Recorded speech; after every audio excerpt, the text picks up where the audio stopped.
I'm recording. Hey, Mary. Hi, how are you doing, Trevor? I'm doing great. Do Good.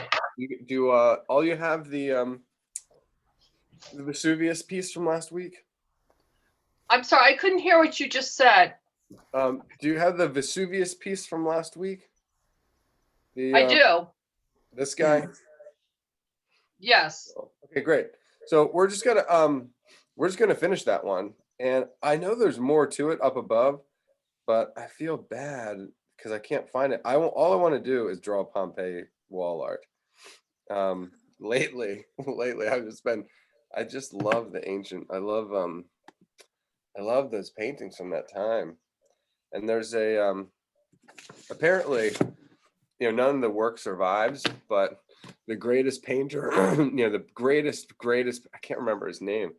There was a painter who was the greatest painter of the entire ancient world that everybody knew about, that it was like above and beyond everything, and none of the paintings survive. He only survives in, you know, writers' accounts of the paintings. But there's that famous tile piece of Alexander the Great battling Darius. Are you familiar with that? It was a tile piece. I'll look that up. Um, Huge battle scene, composition. I guess that is the only surviving, master copy of one of his paintings. All right, so let's get back in here, get this focused. I assume the rest of the crew will be joining us, but we'll see. Can you guys? I wonder what my lighting situation is over here. It seems dim today, doesn't it? Does it? Feels dim. Let me see. Pull this over. It was funny because I had a guy who I went to Best Buy to get this new webcam. I'm so excited because all these things right here. All right, let me go on this side.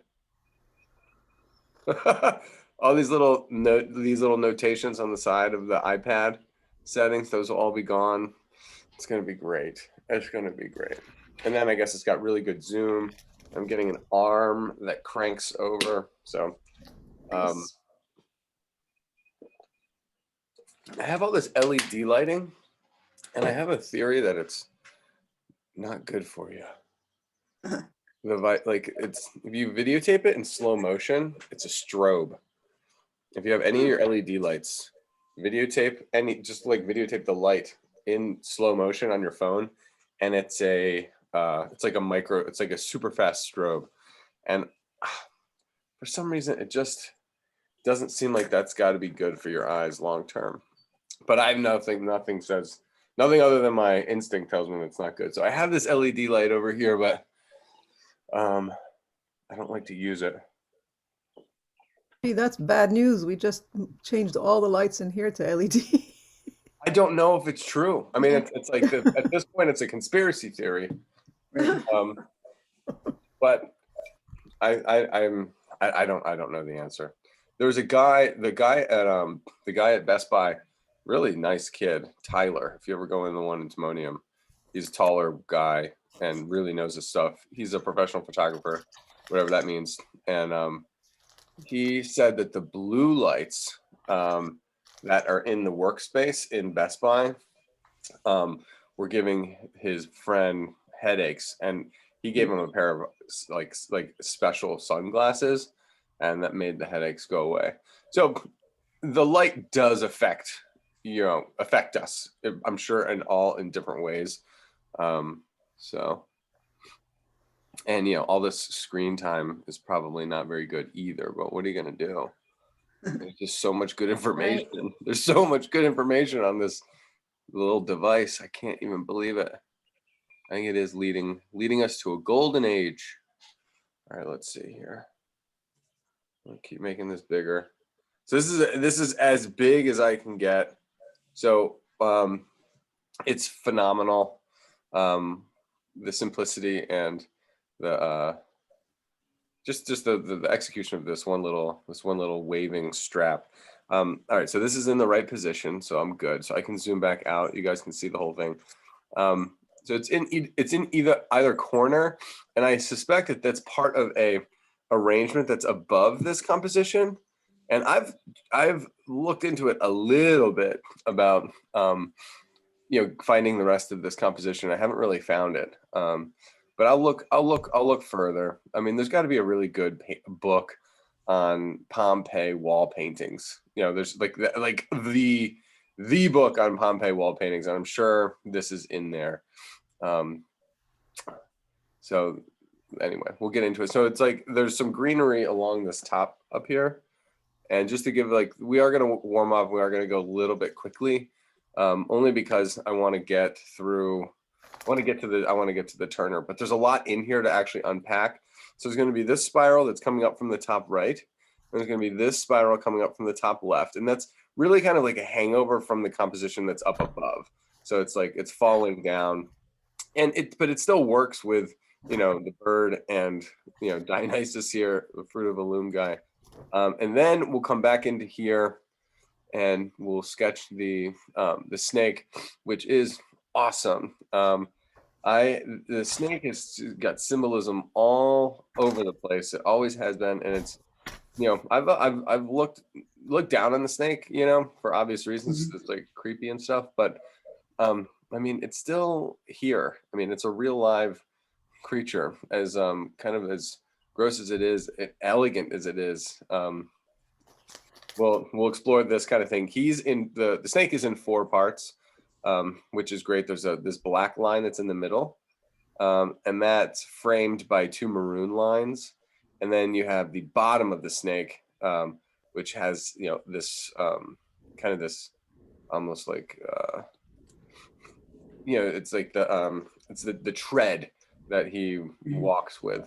And it creates for a much different set of marks and tone, and just like the nature of that whole part of the snake. It's broken into like 2 distinct parts, the top scales and then the bottom scales, and then the top scales are broken up into those 3 parts. Then this is a little bit of a recon or a restoration part. So we will do the we'll get into some of the flowers in the background using aerial perspective really beautifully, in terms of the line weight, having darker greens pop forward and lighter greens receding. But this little column over here, this little altar, or just a little column, it's kind of faded, but it's also great. And we'll be able to, even though we don't have it off screen, it's going to be able to tell where the middle is, so we can establish the center, and then we'll get the string of parts that make up the base, the column, and then the capital. As squat as it is, we'll be able to draw the other side. So I feel like that'll be a good warm up. But I'm hoping it takes us to what, like 10:15, 10:30, something like that.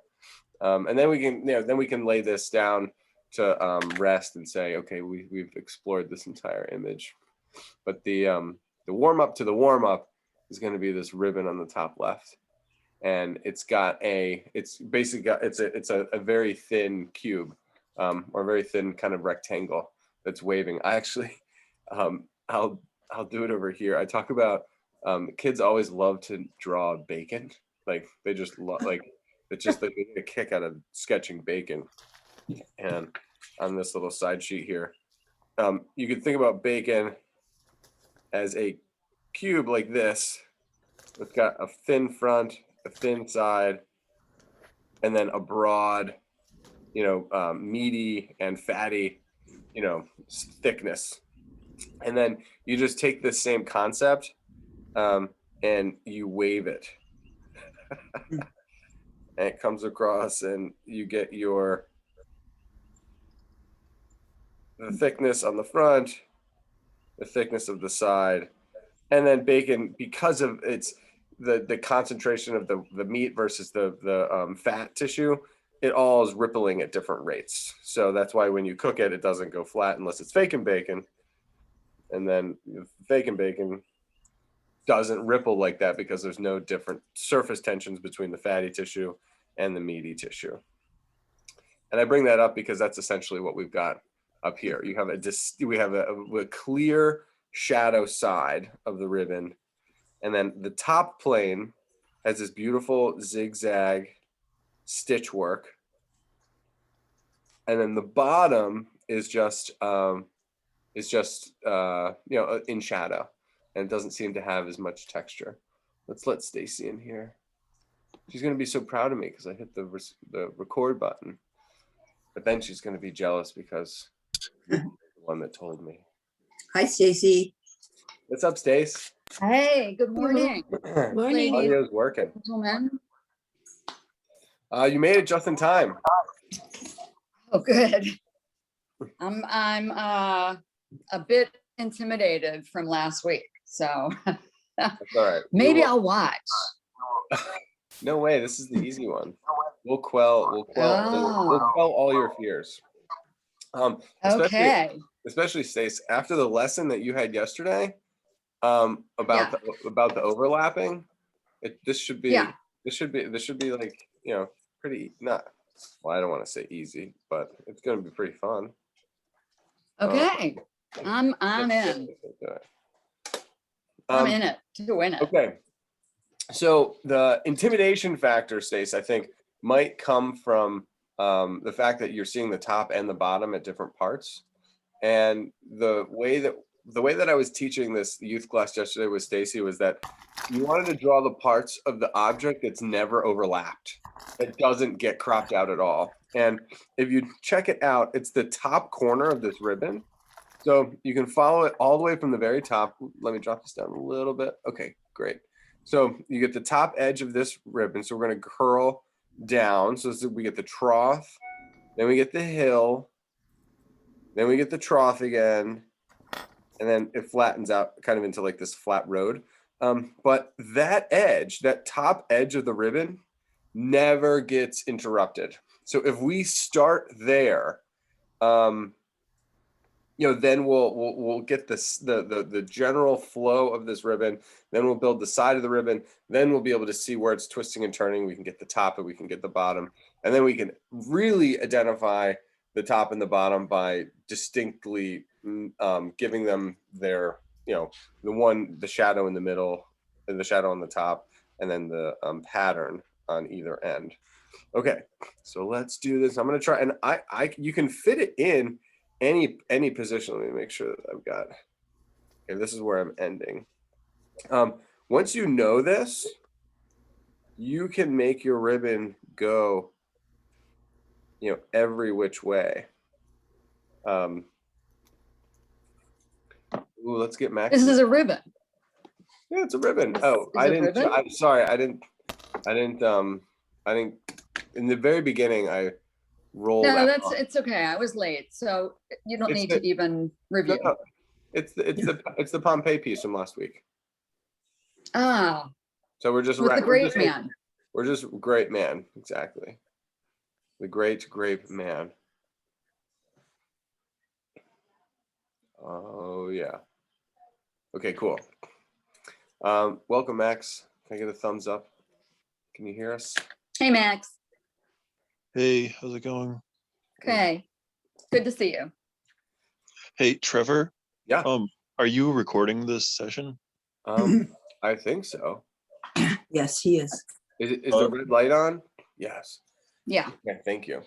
Do you know how much time the video has been recording for? I believe, I have no idea. I would imagine 5 minutes. Okay. Yeah. Not All long. right, great. Not long at all. I kind of just introduced reintroduced the Pompeii piece from last week as a whole, and then talked about the parts that we're going to do, and then we just began basically the sketch. Okay, cool. Sweet. Okay, so we've got that front edge, and this is going to be the whole, like basically the full length. So why don't we, kind of cap off the end. So we'll see the edge. We know that this is the end, and then my theory was that if we built that thin side of the bacon, we can kind of get Of the bacon. Yeah, it looks like bacon. Yeah, Stacey, before you came on, I did a little sketch of bacon. Yeah, it does. It looks like bacon. It's even like the same color of bacon. Yeah. Okay, so yes, we've got the side. And then just to like drive the concept home, just so we're not like, like drawing something like totally blind and not knowing that it's going to work. You can draw the other side of the strap of the ribbon, I mean, the broad, thick part of the ribbon. It's not gonna, I mean, that's not gonna hurt. We've got I the didn't think little- that was allowed. No, I know. You'd be surprised. There are Right? there are so few rules.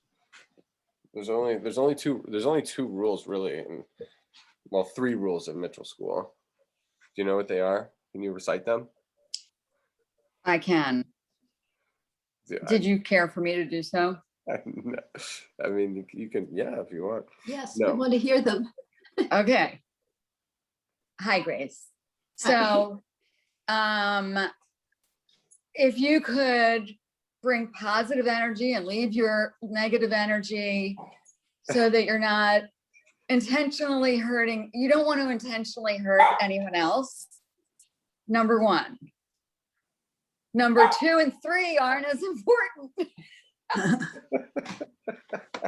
That. That's very good. That is very good. So yeah, you're not allowed to intentionally hurt anybody else's feelings. 1, 2, you have to be aware of your energy and how it's affecting people around you. Like barking dogs. I'm just kidding, Grace. And then I'm muting. and then 3, you have to maintain artistic independence. So you have to all of my commentary is all suggestion, and you can kind of take it or leave it, and you have to maintain that independence.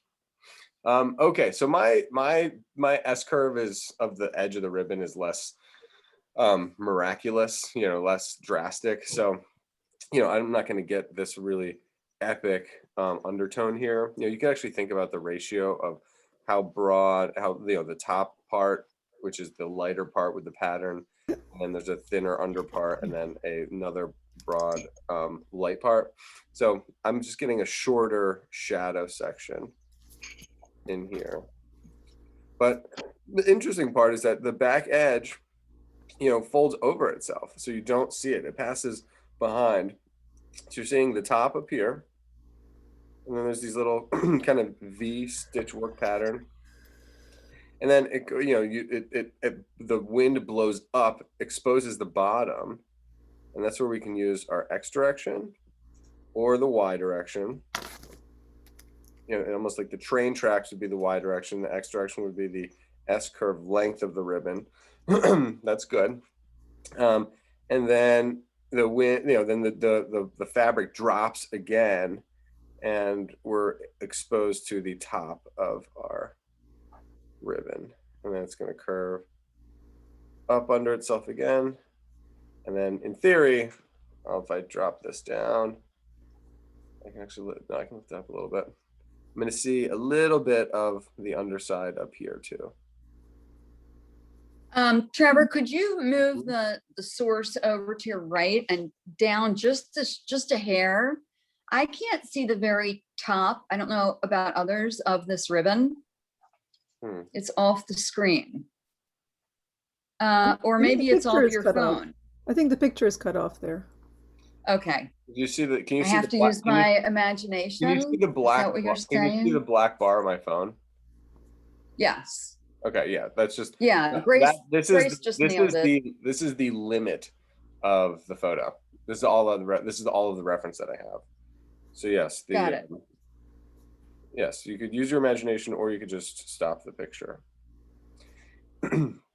The way that the artist seems to have toned the side of the ribbon is to almost get, we have the ribbon flows like as an S curve lengthwise, but then there seems to be some kind of like bending, subtle arches that are in the actual side of the ribbon itself. So I don't know if it has to do with the tension that's created from the pattern that's on the top, which may be stitching, may not be like painted decoration.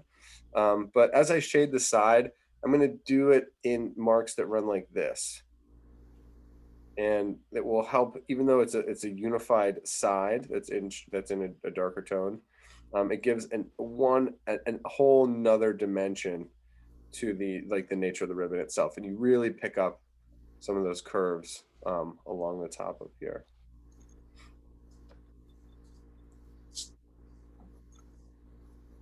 And the one I was telling the kids with color pencils, and this goes with graphite too, but usually I like to lay in a tone lighter and then go darker. But with sometimes the color pencils, it's easier actually to sketch like darker lines and then come in with lighter tones on top of it. So it's a little risky with graphite because graphite blends so much and color pencils don't blend particularly very well. So it's like you get to use the fact that they don't blend to your advantage. But I've also been hot on that little tidbit of info. So I used my darker lines for the pattern on the top and then also for the side of the ribbon.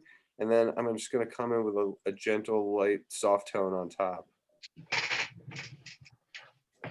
And it will, in a sense, blend some of those lines because it is graphite. But it's also nice to know that you can go dark first and then hit light on top, rather than always going from dark into the light. There's a sub, I'm going to zoom out a little bit. There's a sub ribbon, which is kind of nice. I was talking about last week, I think with this class a little bit with, you have the trunk, then you have the boughs, then you have the branches, then you have probably smaller branches, and then the twigs, and then the leaves off of that. So you're going from large to small, and this plays off of that. You have this larger S curve of the larger stitch, and then there's actually two subsets of S curves, which is also important because this is the nature. This S curving, thread that's being affected, the squiggle, the curling, is going to be the echoed in the snake. And actually, oh shoot, I'm sorry about that. It's not that the snake is going to echo this fabric. It's actually the fabric is echoing the snake that we're about to draw next. So there's a shape association between the nature of these strings and the nature of the snake itself. So it's a microcosm versus macro, and it's also a material separation, a organic form versus an inorganic form. And it makes for a cohesive and unified design. And when you have cohesion, you have unity and variety. That tends to be an attribute of beauty. I'm going to follow my same little method that I was doing the first time, doing my dark mark patterns, doing my dark side of the ribbon, and then my light tone on top.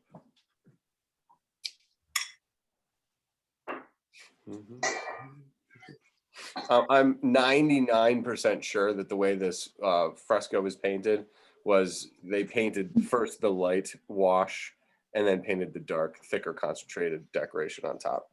So I'm not probably following the same method that was the artist used to paint it, but it's okay. I can make a point.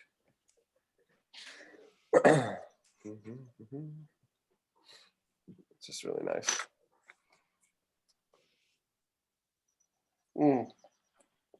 And the other distinction between this drawing phase and the painting phase is the silhouetted edge of the back, top edge of the ribbon. There's no line there, so the pattern is decorated in a line.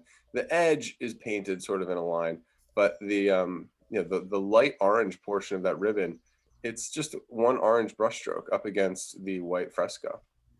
So I needed a line, but that line I could blend into the tone, and that would be kind of more accurate, or closer to the nature of the painting. And I think everybody should have this image. So if I'm moving a little quickly, Oh man, that reminds me of the escargot. Look at that look at the way Yeah. the ribbons are happening. I got to zoom out even further. Grab a fresh What are they called? right? Tentacles.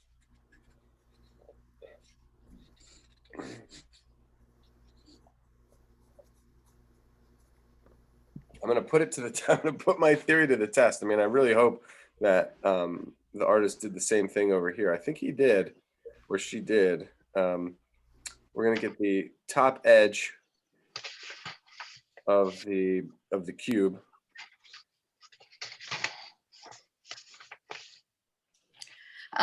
Trevor, can I take a pic of what you had just completed really, really quickly, Yeah. along with the image? Well, never mind, I have that image. No, that's okay. Yeah. Thank you. You're welcome. Thank you. Wait, did you get it? Yeah, sure did. Really? Okay.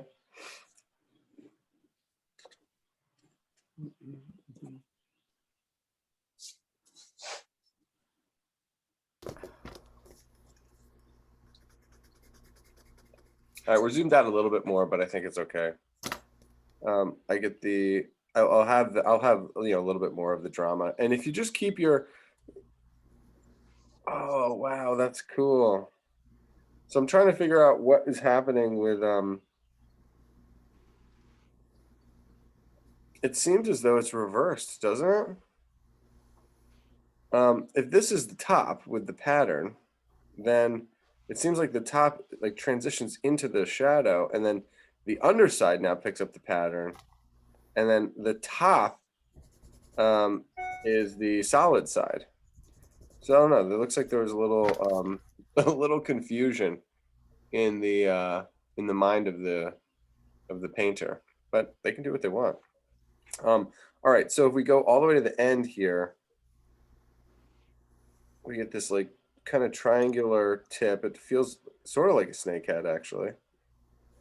And then we've got this rippled side. And then, you know, like the bottom of the snake, you know, this back end kicks up really aggressively.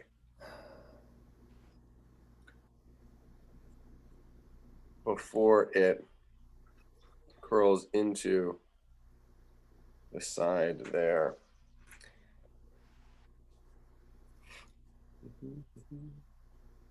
Get the side on this end, side on this end, and then the top of our ribbon on this end is the solid part, not the decorated part.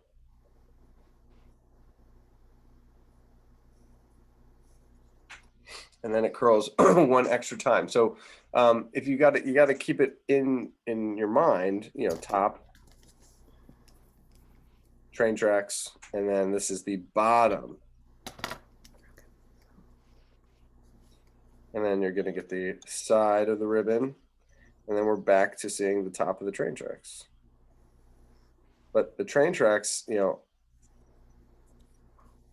are not really train tracks. They're this pattern, but it really does flip. So I have no explanation for it, and I'm not really in a position to call it a mistake, but I would call it artistic license, I suppose.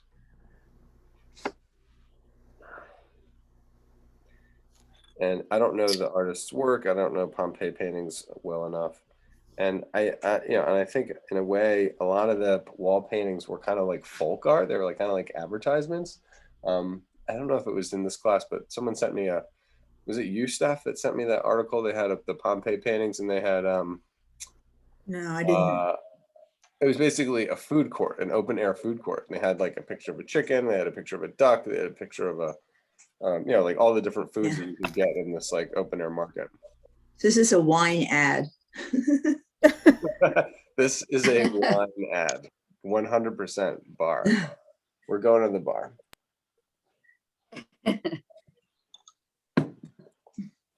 Maybe that's why I like it so much.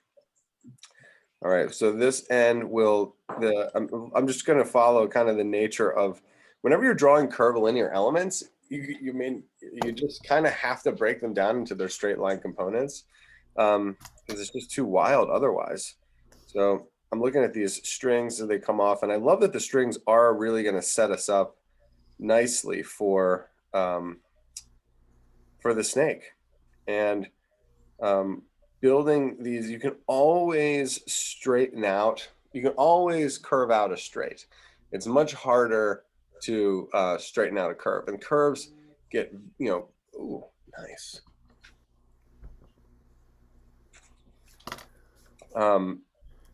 Let's see here. Oh, I'm gonna have to modify it because of my other ribbon. So we'll go this way. This one is this one. It's too bad that I have to modify because it's so beautiful. But it swings right, swings left. You can think about them like these. I think it was like a toy that had a bunch of hinges. Ooh. So we'll swing right, we'll swing left, we'll swing right, and then we'll curl back around. Just like almost like a shepherd's hook. I'm happy.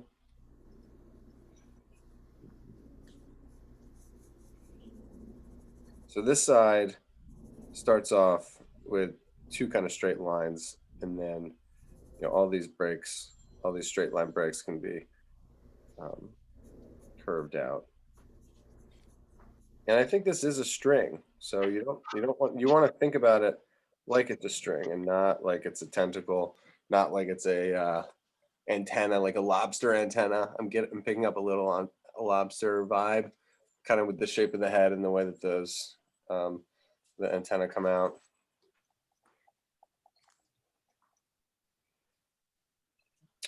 I'm just going to shore up my silhouetted edge. Looks like there's this you almost get a convexity with the bottom up here. It swells out like a bowl or a trough.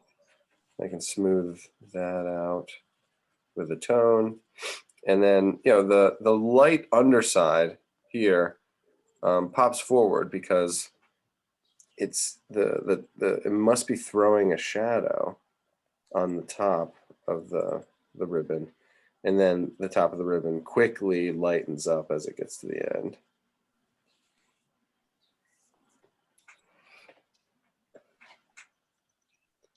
Yeah, maybe it's a cast shadow situation. Because you get the dark silhouette, you get dark edge of the ribbon here, and then it's a very dark top of the ribbon as well, with really not much pattern to speak of.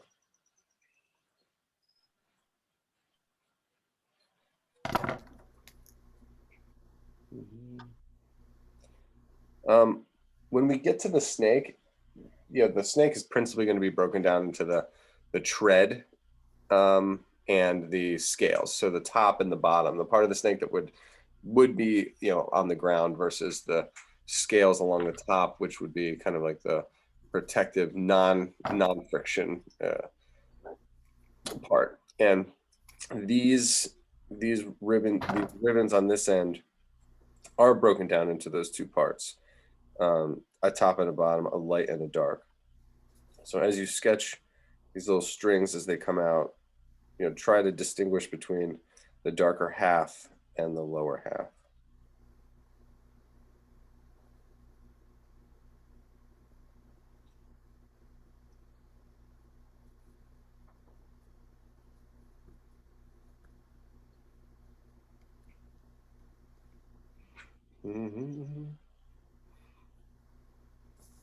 And just out of curiosity, I'm looking at the Bacchus's lance, which we did not sketch.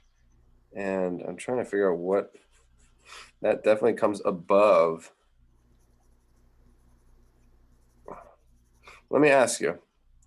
This is zoom in. That's as far in as I can really go. Do you think that the lance was painted first, and then the ribbon came on top of it, and then over time, the lance, because it was painted first, is able to show through the orange paint, like the orange paint like chipped away? Or was the ribbon painted first and then the lance just went on top of it and it just got maybe some of the black paint? I think that's probably more likely. I think the black paint of the lance probably got chipped away and exposed more of the orange that was painted underneath it. I'm gonna go with that. That was convenient. Mhm. There's a beautiful bow. I can put the bow above. So there's a little bow here, a little bow here, and then two, ribbon attachments there. So you have a microcosm and a macrocosm, a big ribbon and a small ribbon. And then with the lance, I can't, is it a grape? I mean, is this like grapes with grape leaves?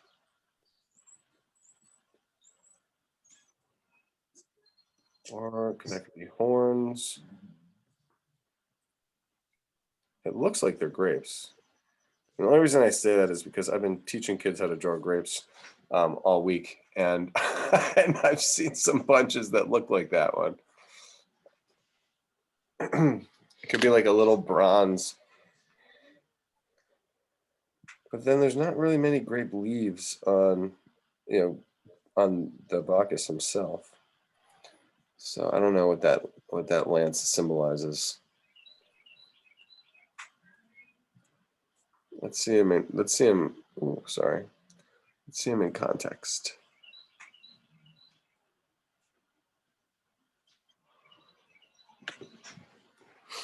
And they definitely visually bring your eye into the Vesuvius. And then, Stace, I remember you were talking about how the path, wrapped around the top of Vesuvius almost like a snake.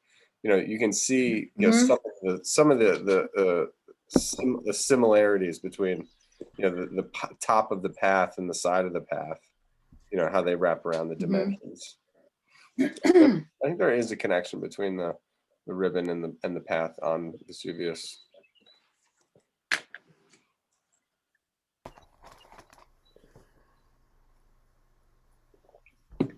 All right.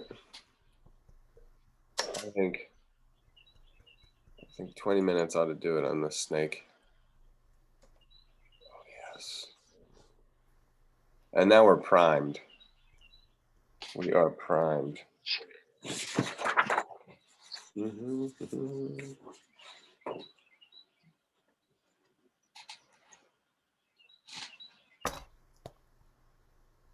Oh, so primed.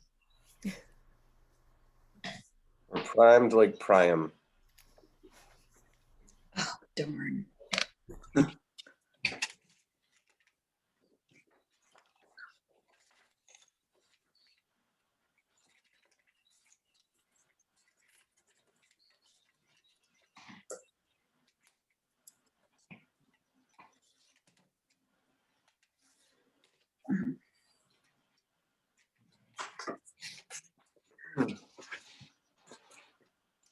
So can you repeat? Sorry, what's that, Stace? No, that's okay. Can you repeat? I know it's so basic.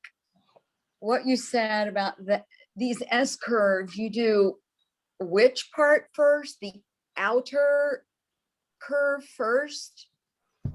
Yeah, well, that's I don't know. We'll find. We'll. Oh, I thought you were saying like it was formulaic from, from what we just did. But I must have misunderstood.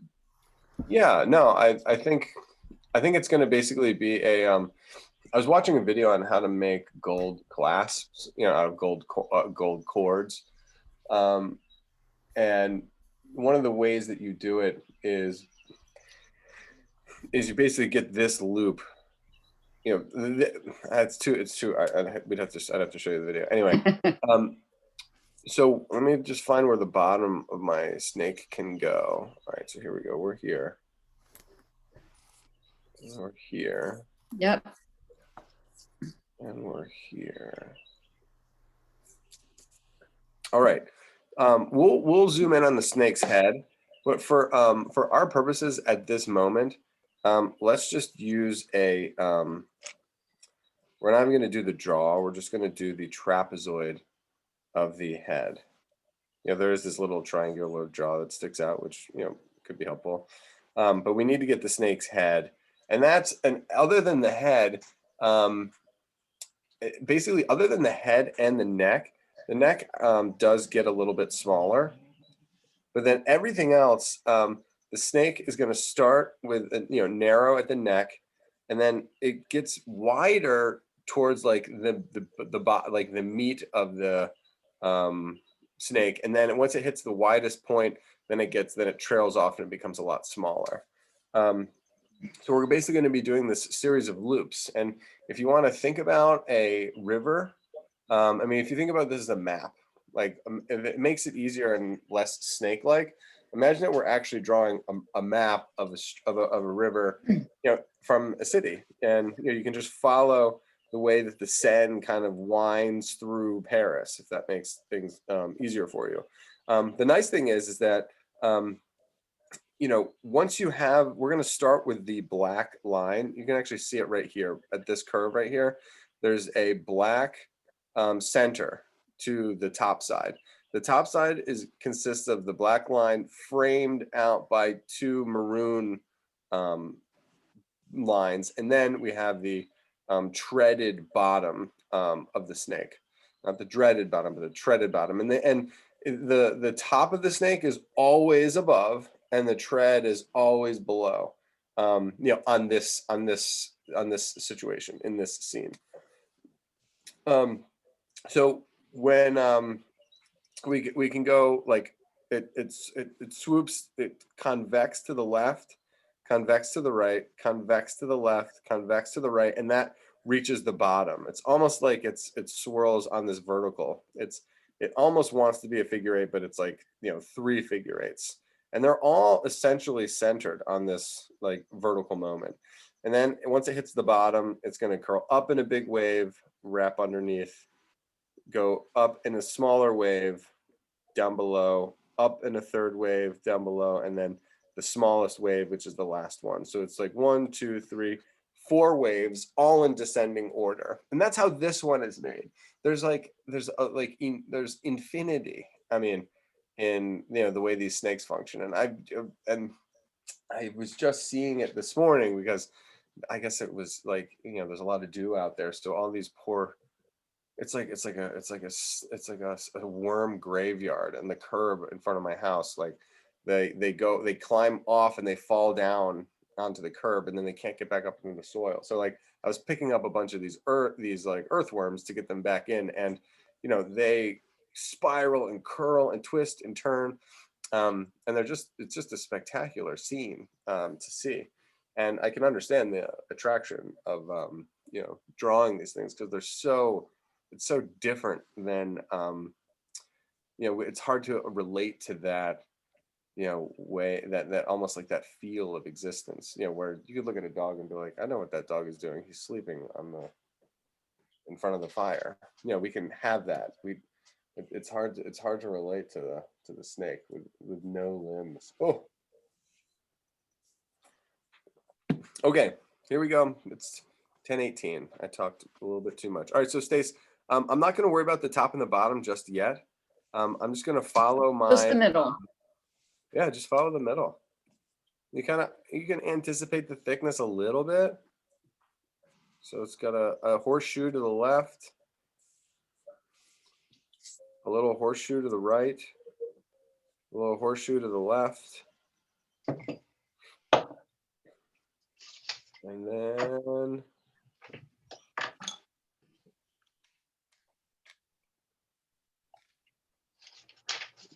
I'm just buying myself a little more room. Horseshoe to the left, horseshoe to the right, horseshoe to the left. And then this is where the hairpin turn happens. And he curls under himself. Up on the first wave, this is the biggest curve that we have so far, this arc on the top. And then a true S curve. It's even facing the right direction.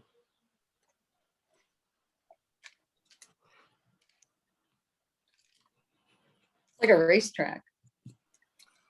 Very much. Makes me think of a racetrack.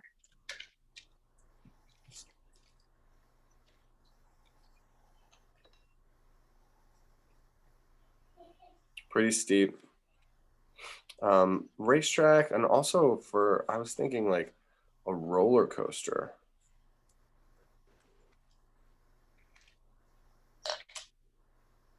These ups and downs here. You know, it depends on your orientation. If you see it from above, it's flat like a road. If you see it from the side, it's like a roller coaster. It's interesting.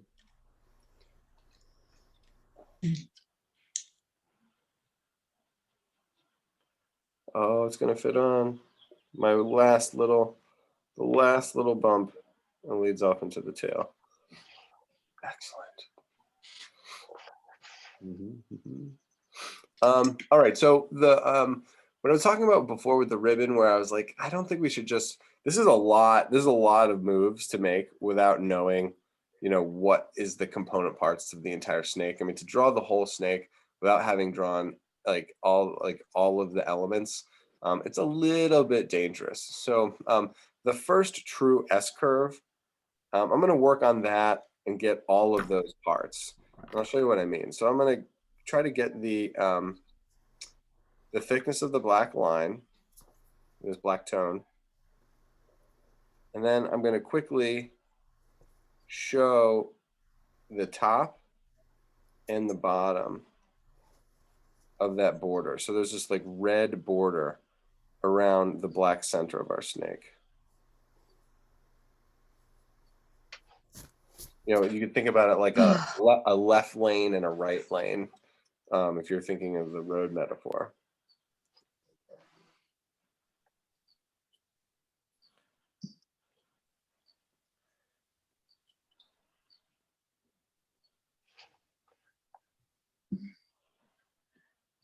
And you know, I don't mention it enough, but the ability for your eye to get into the habit of going from the reference to the subject, reference to the subject, reference to the subject, and not trying to get too entrenched in your drawing, it's really important to do that. The artist used a yellow.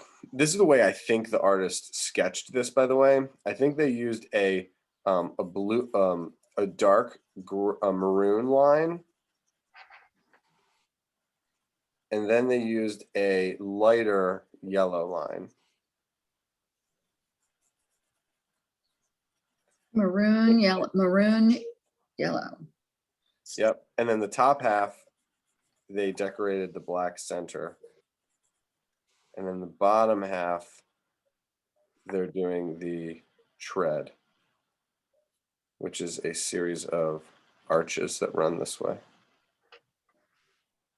So is the black line, does that width vary throughout? It doesn't appear so. I mean, maybe it does. I guess it does get a little thinner.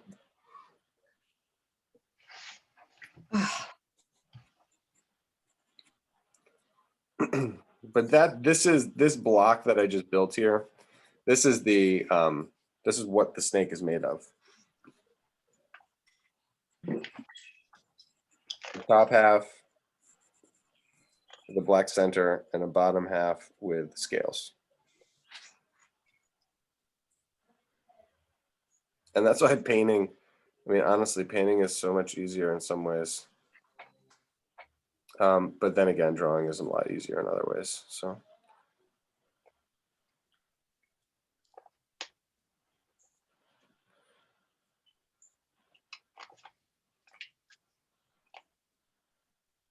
Okay.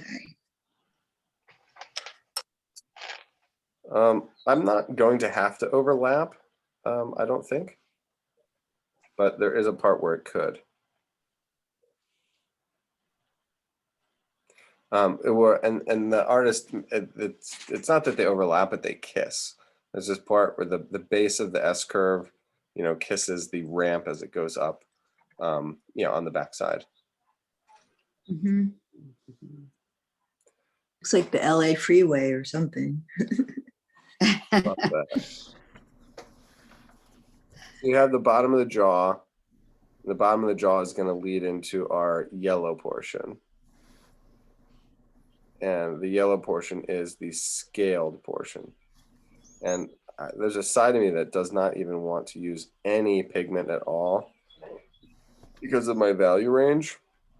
So if I were to continue it down here, you would have the light tone above, the black of the center, and you would just have these scales.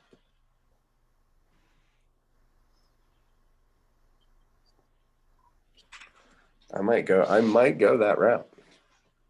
Let's see how it's gonna look.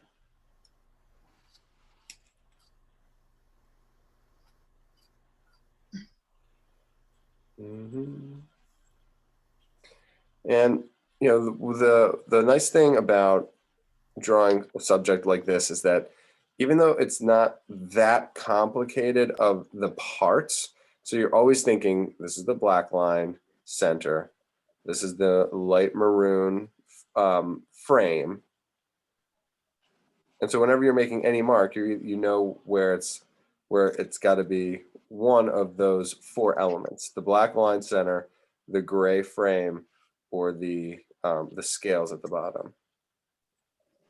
Let's try these scales.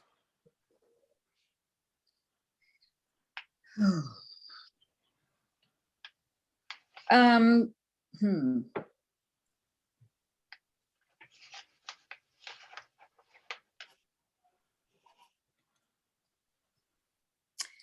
Trevor, quick question. Mm-hmm. So the guide that you have to the right is the darkest line, and then the two lines that flank that, are they the same color? And then on the far right, I see the gold scales. But are the two colors that are flanking the dark the same color? Yeah, I think so. Okay. Yeah, I mean, it's like this painting is an incredible shape, considering that it's 2,000 years old. Maybe not quite that old, but probably. And fresco is an incredibly permanent form of painting. Before I start doing something without mentioning it, the bottom jaw, that little triangle, has scales on it, and then the upper lip also has scales on it, which I think is interesting. The details of the snake's head are kind of indistinguishable, so you can't really tell what's happening just because of the damage that's in there. But it does look like there's the snake's, the classic tongue that's forked tongue, and then I don't know, I don't know if it's being, I don't even want to suggest what's happening, but there looks like there's some like red coming down, and I don't know if you can purchase. This wasn't like a restaurant. I don't think you can get snake. But some people eat it. Snakehead, people eat. I had a there was a great episode of Naked and Afraid that took place in the bayou, and in order to survive, one of the guys ate a snake. Hey, Naked and Afraid, you gotta do what you gotta do. Yeah, exactly. You gotta do what you gotta do to survive.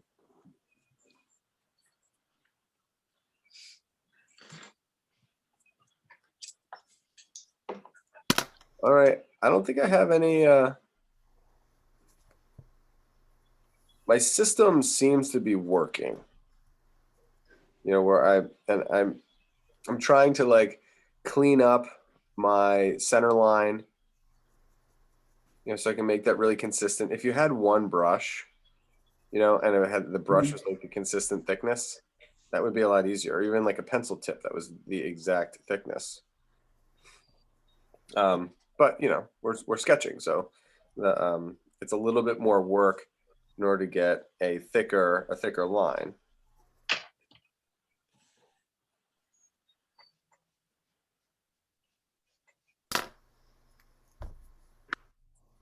Not that much more work. You get to work so small too.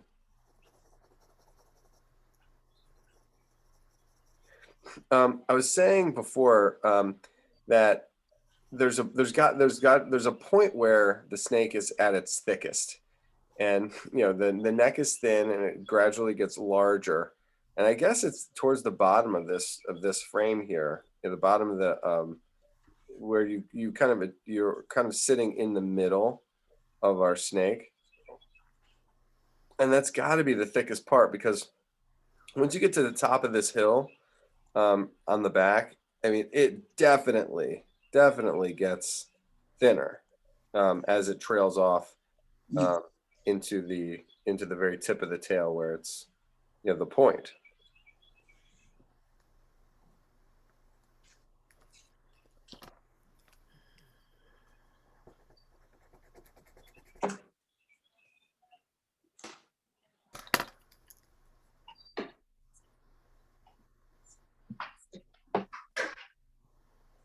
So this is kind of interesting. I'm using really line work for the center of that black line, and then I'm kind of not retreating, but I'm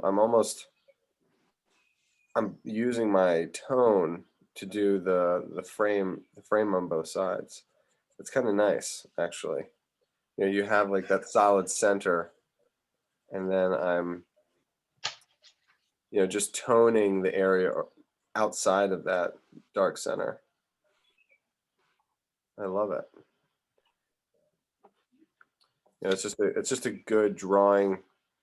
It seems to be a good drawing strategy that I had not, you know, used before.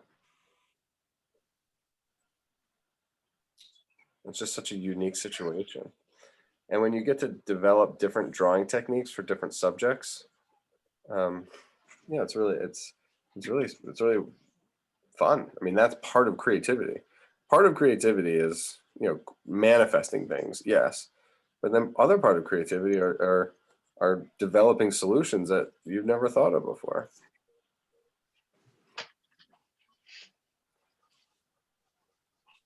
And I'm not saying that no one else has ever done a sketch like this, but, and it's not like it could be canonized, but it is useful for this particular snake.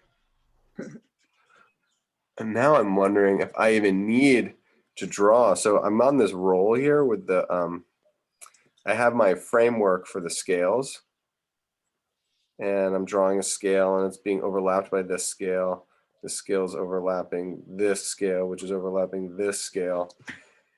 And if you can see where I am in my piece, I don't have a guide for the rest of the scales. And I'm wondering if I even need a guide for the scales, if I can just freehand it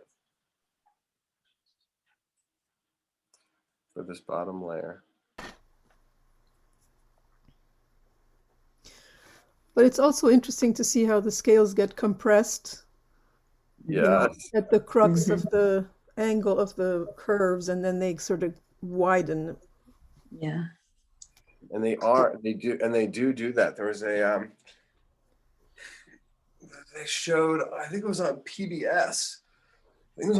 They showed like the foot, a suit of armor, and how it went from the ankle and covered all the way down to the toe. And the way that they had layered the metal plates, the toe could go all the way up. It was like it could curl all the way up like that if it needed to, like if you're stepping forward. Just incredible mobility in this like kind of exoskeleton, and I'm sure it's the same principle on the snake. Of course, it's the same principle. It's almost like this snake is standing up at the same time it's flat, because you wouldn't necessarily. Isn't that unbelievable? I mean, I know, and that's where I was talking about the road would be. Yeah. laying flat, and then the roller coaster is standing up, and to have both of those elements together Yeah, is, yeah. I mean, Because you wouldn't see that bottom. You wouldn't see that bottom if he really were flat. Exactly. So you have to get, it's an aspective view, meaning it's an idealized view. It's not it's not realism.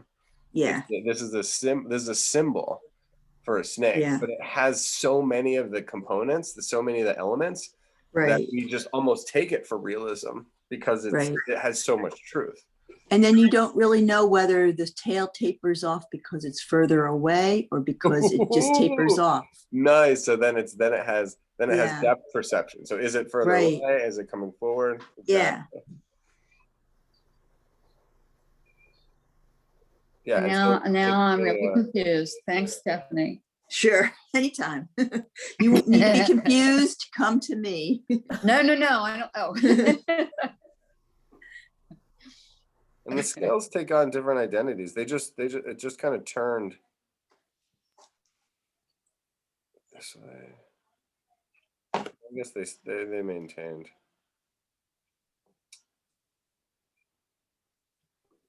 But they're almost it's if you think about it, you're kind of drawing, if the snake's along the bottom here, you're seeing the side of the snake, you can imagine these bottoms are going under, the side and then under, side and then under, side and then under.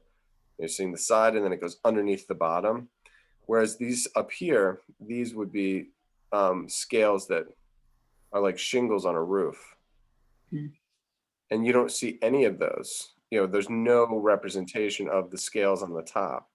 But the way that the underside tread is actually drawn is closer to the scales along the top, the way the scales would be on the top of the snake. So even though we're describing the tread and the feel of the skin on the bottom of the snake is different than the top, the bottom is almost drawn as if they were top scales and not bottom scales.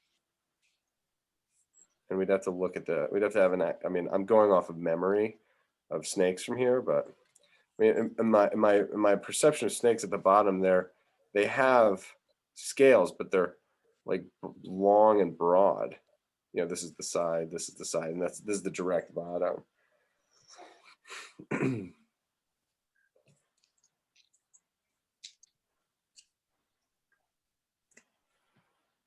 I may have gone a little too small with my scales along the bottom tread. But maybe not. They get really small down there. Look how little those are. And the artist really holds true, like they're not lazy. I mean, this is fun. It's like how small, how small can you go?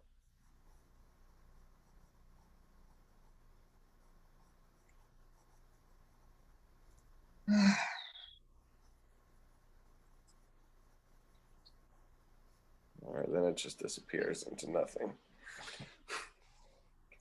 I'm looking at my snake, and I needed to have, I love my little tonal solution for, developing the frame, but the edge is not crisp enough. And so I will come back in on the edge of my tone and strengthen that line so I can have that greater contrast, the crispness of the crispness of the edge.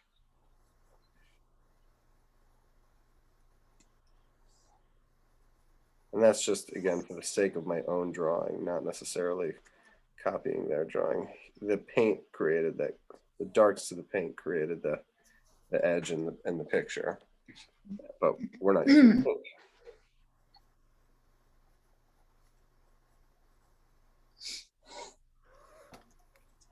So this is, sketching, to gain insights into ancient Pompeii, ancient Greece, gets insights into the nature of the snake, get insights into painting techniques, and develop our own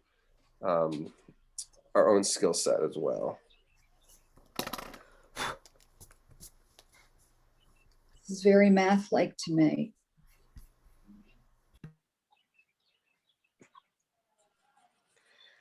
Yeah, math is good. Mhm.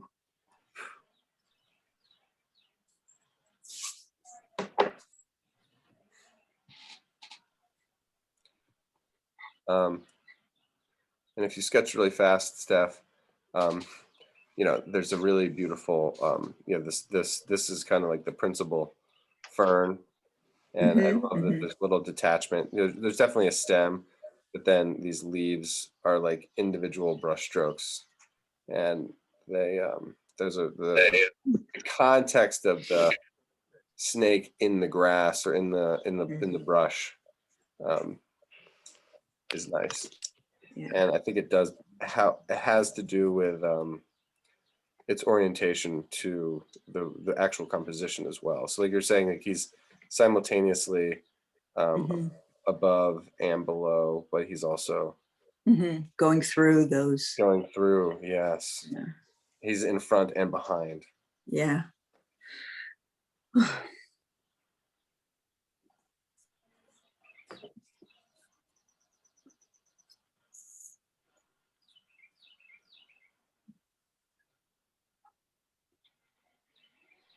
Was that maybe just a happy accident, or do you think it was planned? Mm. Yeah, I mean, there's definitely an awareness. So there's so many layers to that. Yeah. Um, Yeah. you know, did the guy that painted this, was it their father that first sketched it? Was it their grandfather? Like, Mhm. did they learn it from a traveling artist that like moved from their city from like from Athens? You know what I mean? Hi, I can't talk. I'm on class. I'm in a class. I'll call back. Yeah, art class. That's okay. I'll call back. Oop. Sorry, that was a call from India. I just, No, that's okay. okay. Yeah. So the only thing that I was saying was, you know, these traditions can develop over centuries and centuries, Mhm. and you know, they get refined and refined and refined over the years. So you don't know necessarily who is the first one to come up with the idea. You know, it could have been 3 generations that were impacting this final, you know, picture. Oh man, that's a bummer. I was just saying that I was just thinking I wanted to sketch that little. It's 10:42. That's perfect, actually. That's all? Hmm. It's 10:42? It feels like, why does it feel like it was 9 hours sketching this? Yes. There is also no indication of its contact with the ground, which I love. You know, if you look at the plants, they start below, and they start down here, and they're happily overlapped.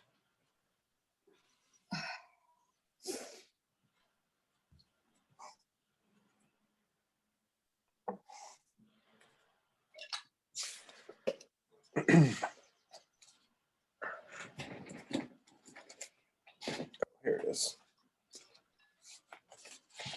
So the leaves themselves, when you have a brush, it's so hard to describe, but the shape of the brush has a tip. You know, it's so watch this. If I'm actually drawing a paintbrush as I'm drawing this brush stroke, the brush has a tip, and it actually swells. And there's the furrow, and then there's the handle of the brush here. And when it comes to a tip, you can put a stroke. This is the bristles. So the bristle, because it has a tip like that, you load the brush with pigment. You dip it in the water, the pigment. Don't do this one.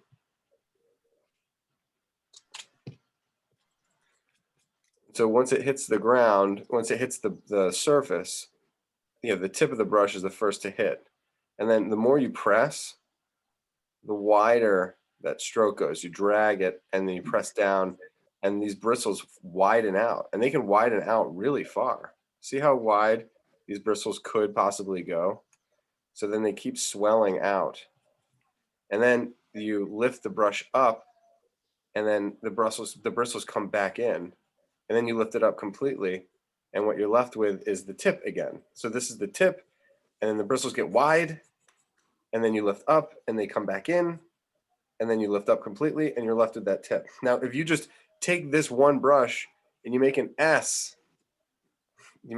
like this, the same principle happens with this. So you press the tip, the bristles get wide, the tip hits, then the bristles get wider, get super wide, and then you lift up again as you leave the bottom of the S, and it goes like that. So that is what is that leaf. That leaf right there is one brush stroke with the bristles starting together, being thin, pressing down harder, getting wider, and then lifting up again, finishing it off. And it looks like the artist scraped into that to get the vein. Like I just put this center in here, like the vein of the leaf, the middle of the leaf. It seems like they scraped it out. So it was painted very, very, very quickly. And if you look at the I don't even know what you call it, the stem of this like branch of fern or whatever it is, the stem is made up of the same little blips of S's. So it's like it like speckled down, and you can see the nature of the brush exerting itself with like thin to thick, thin to thick, thin to thick, these miniature S's that happen in there. And it was so thin that the brush was so big and the touch was light that he couldn't help but create those little miniature S curves. It's kind of fun to see. And you can manipulate these brushes, and honestly, you can even to a degree do it with the pencil. This pencil tip, if you make it broad, you can start thin, then you get thick, and you turn You it can use again. the side of the pencil too. Yeah. So you can use your pencil tip as a tool, but the bristles of the brush are just so much more versatile. So when I'm drawing these leaves, you can draw them as leaves if you wanted to, or you could draw them imagining that you're drawing brushstrokes. And if you imagine drawing the brushstrokes, it'll look closer to it'll look more like the reference, because that's what they are. And they're brushstrokes meant to symbolize leaves. So you can kind of hold two things in your head at the same time. You can draw the marks as if you're drawing ancient brushstrokes, as if it were a like a science illustration or an archaeological illustration, or you can hold at the same time the fact that they are green leaves from your own garden.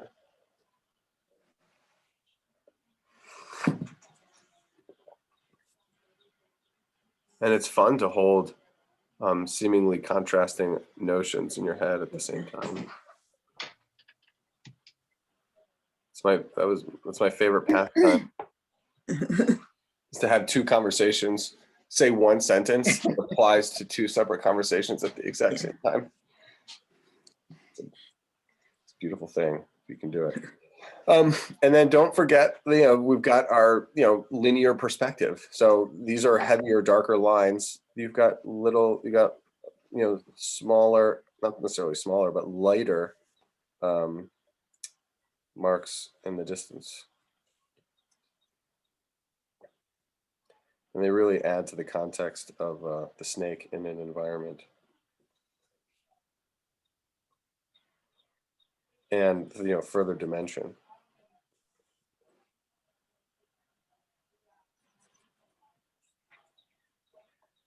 It's amazing how completed it makes the drawing. And my drawing looked unresolved. And you put in these little, you can get really good at them because they're just the same kind of S's over and over again, linked by a center stem.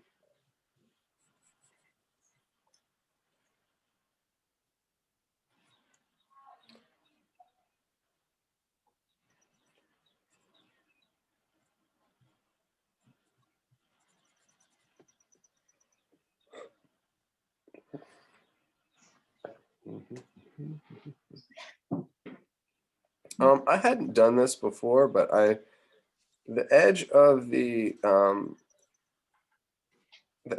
scales could use a, maybe a unifying line. Just because there is such a value contrast between the paint of the snake versus the scales of the snake. That darker edge, as I acknowledge how contrasty the yellow is to the dark maroon, even though the line doesn't really exist in the painting of it, it makes the snake stand out a lot better.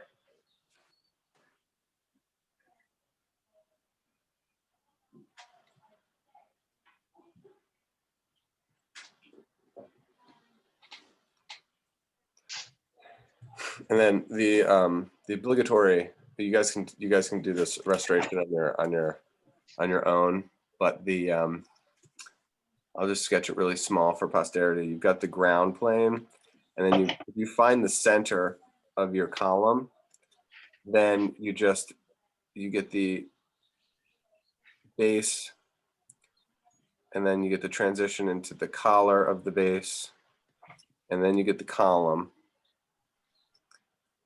and then you get the transition out from that column into the platform. Now, that's how I'm observing it. It looks like there may be some, a darker line indicating some shadows. There could be some painted decoration on the column itself. Definitely some shading on the underside of this one. There's like yellows and greens, but we don't see the right side of it.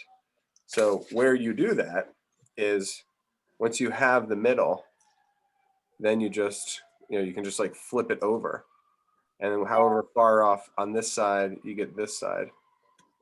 And however far you get this in to here, here to here. And so this is the, when you don't have the photo reference, you can still have the symmetry and you can still finish out the column.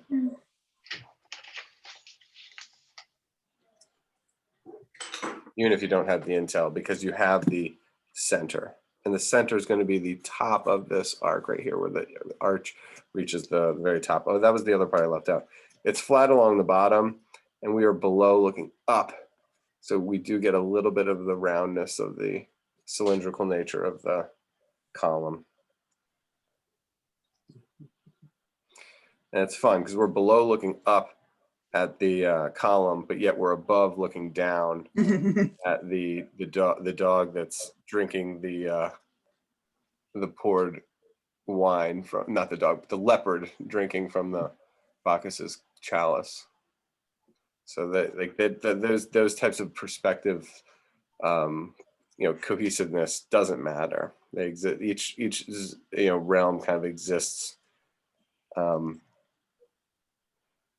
in its own orientation.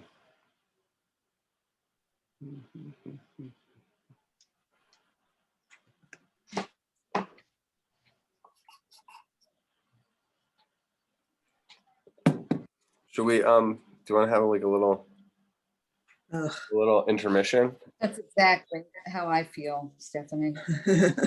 This is hard. This is so hard for me. Sorry. No, that's okay. No, I mean, I'm glad we are doing this, but this was like, I'm ready for a nap.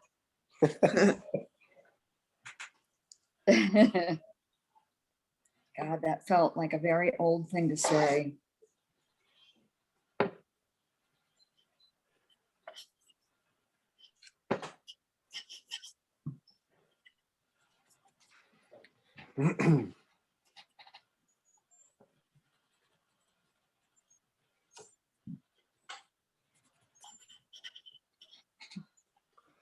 Yeah, I mean, it looks like this guy's getting blasted in the head.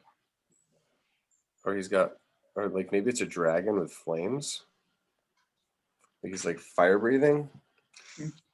I don't know. I really don't.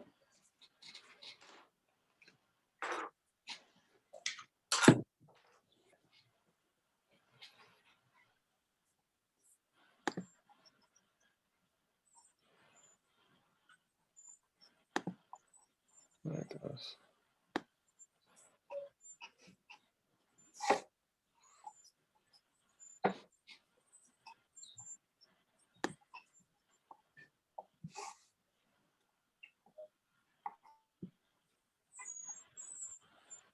Stephanie, do you want to show yours first? Oh, God. All right. Did we? Can't say, I can't say that I nailed this. All right, let's see. Oh my Oh, goodness. wow. Can you bring that down just a little bit Okay. and toward yourself? A little closer to the camera. Okay, good. Yeah, I love the relationship of the Thank you. the ribbon, the ribbon passage and the snake passage. Yeah. I think if you made the like the neck, the transition of the snake's head into the body like a little narrower, or Yeah. maybe made the head larger. All right. Okay. That might Really? Yeah. use it. But That would the help. rest of it is really beautiful. Well, thank you. Good Thank patterns, you. good movement. Like Yeah. Yeah, I really I can like see how that. you did the I don't know what they're called, the scale part. Oh, Yeah, a well- white pen can be very useful. Yeah, will you show it- Neck. can you show it one more time, Steph? Yeah. Okay, I see that white pen. And are you using graphite too? Yeah. Nice. Yeah, like I feel like it feels a little rivery. You know, when you can imagine like the white caps on like a rough waters of a Yeah. Yeah. neat. Yeah. All right. Adele, I've got you next on the thing. Okay. I think I have that same sweatshirt. Oh, nice. Oh, wow. nice. Yeah. Yeah, it's a beautiful composition. Hmm. That's very clean. Nice. Oh my goodness. Yeah, Lovely. your ribbons are way better. You could have a job painting in Pompeii, maybe. Oh, I'm sure. those are nice ribbons. Yeah, lovely. Yeah, that's just dynamite. I don't know what else to That say. was fun. It was fun. Good, yeah, I mean, not easy, but like you can just tell the order that they used was just so good. You know, like it's just and like it almost felt like second nature to the artist. That's what I think I love about it, because it looks like it's done by somebody who doesn't know what the hell is going. You know, like it's almost too simple, but then it's so much more than that. Yeah, it's sort of a folk art genius to it. Yes. Consciousness was just in a different place then. The greatness was still, they held on to it. All right, so I'm gonna replace that. Grace, I think you're next, and then Steph, you're after that. Oh, you didn't. Ooh, spring is out there, out your window. Oh, Ooh, pretty. Yeah, See, I'm glad you used a fresh So nice. page. I'm so glad you used a fresh page on that one. oh, nice. Is the head too small?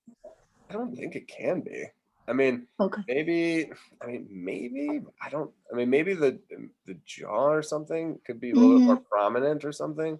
Yeah. I don't know, but I wouldn't mess with it. Oh, Snake, all right. it's kind of like the Nile River god. It's like, you know, the smaller the head, the more jacked. You know what I mean? The smaller the head, the bigger and more impressive the snake is. Mhm. All right, Stacey, you're next. Thank you, Grace. Mm. Okay. Well, Let's just see okay. it. And then Mary, you're after Stacey. So I like the first thing that Hmm. I did. Oh, Oh, nice. Oh. Like Yeah. the, like the ribbon Nice. thing, Hmm? but I got very confused with the snake. I like Oh, it. Very, Don't look- very It stylized. doesn't I look like it. confused. Yeah, Oh, so much style, y'all. Yeah. Yeah. Lovely. Yeah, that was I love that, the color. Mm. thanks. you're making art. That's art. Nice, Stace. All right, then Thank you. Mary. How'd you do? I just used my prior drawing, so Yes, Oh, yes. beautiful. Oh, nice. Oh, nice. Oh, you look so organic. I love it. Nice. Yeah, that figure. Yeah, Okay. very nice. So keep it going, keep it going. I'd love to see a photo of that. I'd like to, if you guys could send all of your photos. That is wonderful. There's something about this period that really connects with where we are, I think, either as a people or just as an art group. Yeah, that was great. I mean, it was challenging, but everybody, the proof is in the pudding. There. Good work, everyone. All right. Should we take a? I don't need really. Should we take a, Yeah. a little Yeah. 2-minute break? Little coffee refill Refresh break. on the coffee, and then I actually have to cut this piece of paper, so I have a. Trevor, could you hold yours up once again, Yeah. please?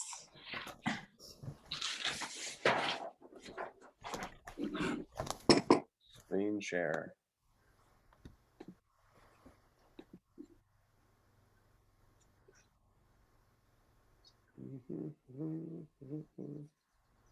Is it up and I'm just not seeing it? No, I just have to get the screen share up. Oh, okay. Is it there now?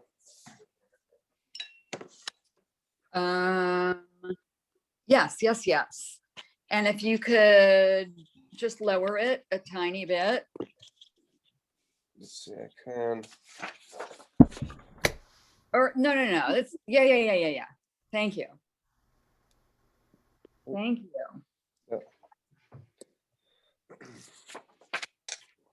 So I think this week should be a lot more fun than last week. I am hoping it would be because we really did that.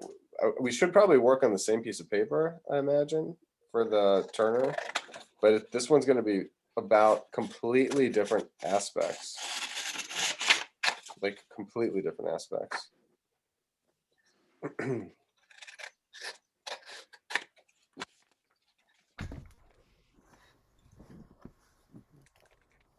And if you don't have a tortillion, maybe start folding some paper. There's going to be a lot of blending, is what I'm saying.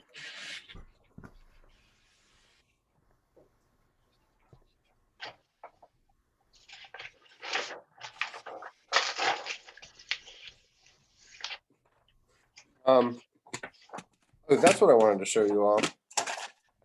We'll take a little trip down memory lane. Oops. Let's go this way. Does it go this way?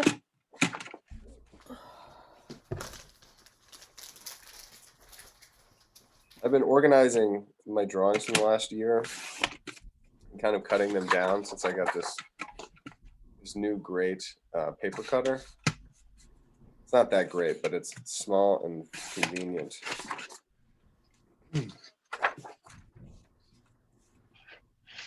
I'm going to put this in here. Do you think this is going to be big enough? Oh my gosh.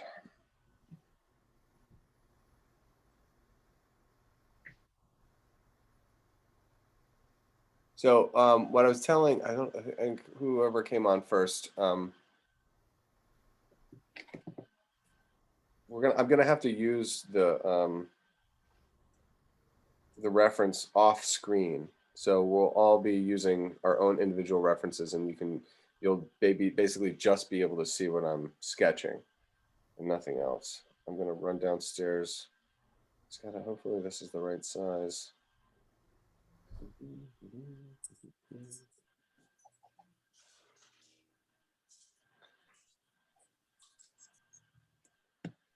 So this is the bottom of the picture here, which is good. Is it the bottom? Is it the actual bottom?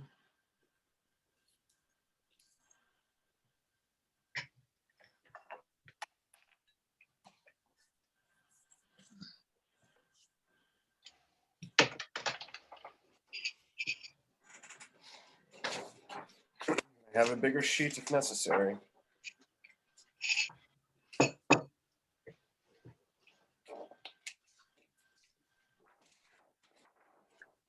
Stephanie, I could really use that white pen right now. Yeah, it helps, but I Yeah. like how you made your snake all black, dark like that. Look Oh, more- thank it you. was- Yeah, sort of like, who needs all that? Just do a snake. Thank you. Yeah.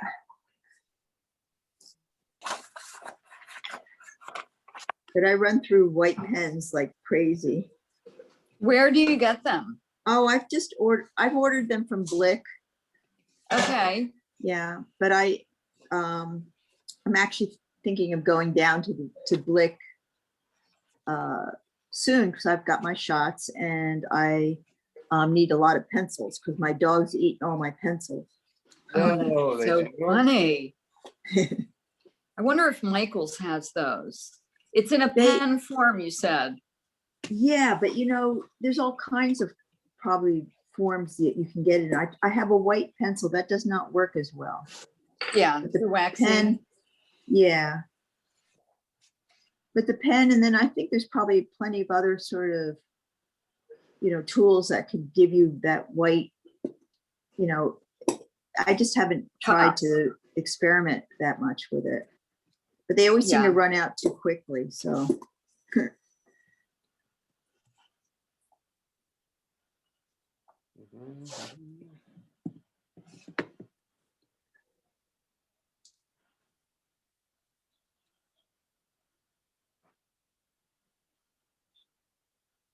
I think this might be the bottom of the picture. I think I did find it. So we'll put that there, put this here.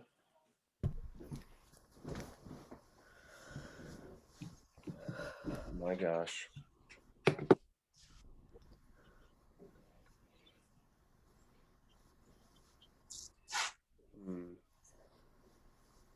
How can I avoid that shadow?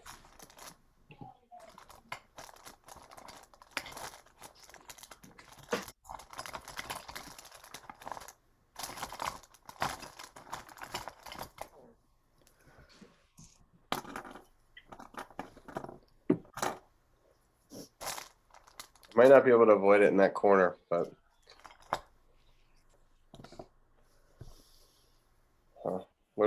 I tell you, man, it might even actually be here. My webcam is gonna make the rectangle so much wider. Everything's gonna be so much more accessible. Can't wait. Oh, that was weird. Mhm.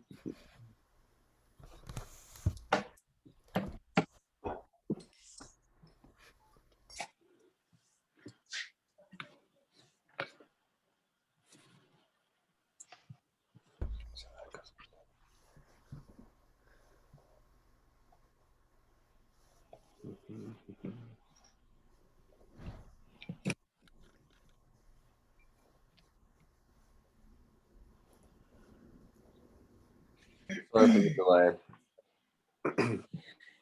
Oh, I can put this over here.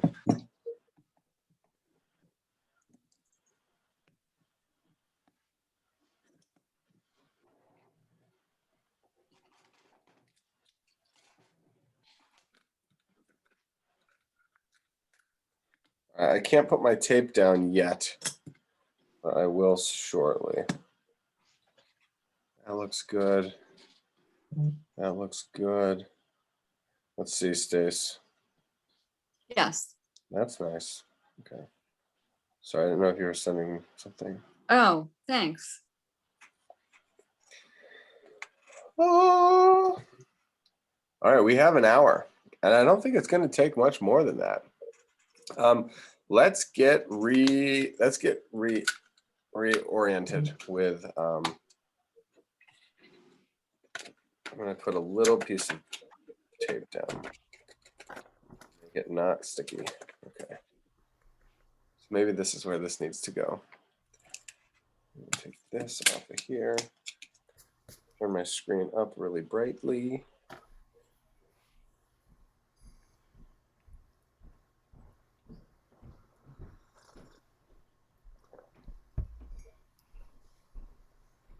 Sometimes it's actually not as good to make the screen brighter.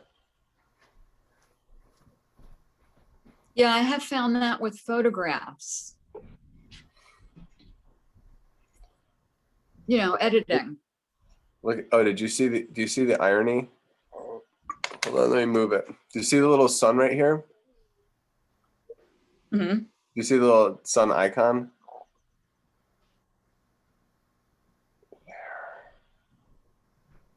I put the sun right on the sun. Okay. So it's 11:09. Can we get started at 11:11? 11:11 it is. I'll refill my water.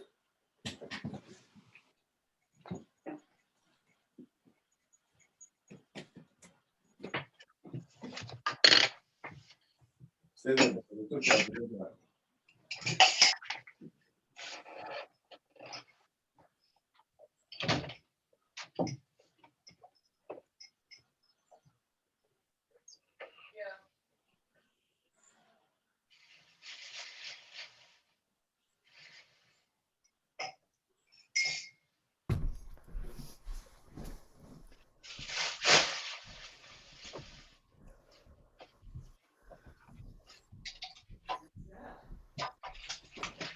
I don't know. Maybe these are brooding. Maybe. How are the new lights?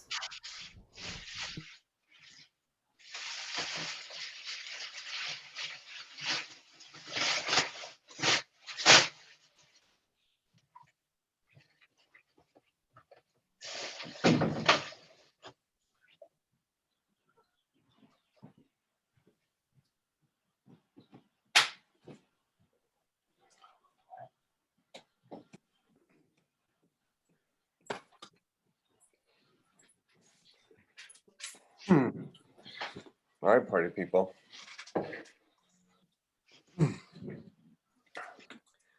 Whew. Goodness.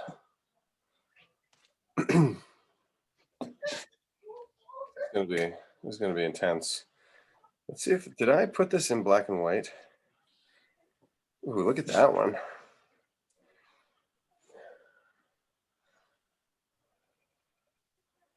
That one's definitely a contrast here.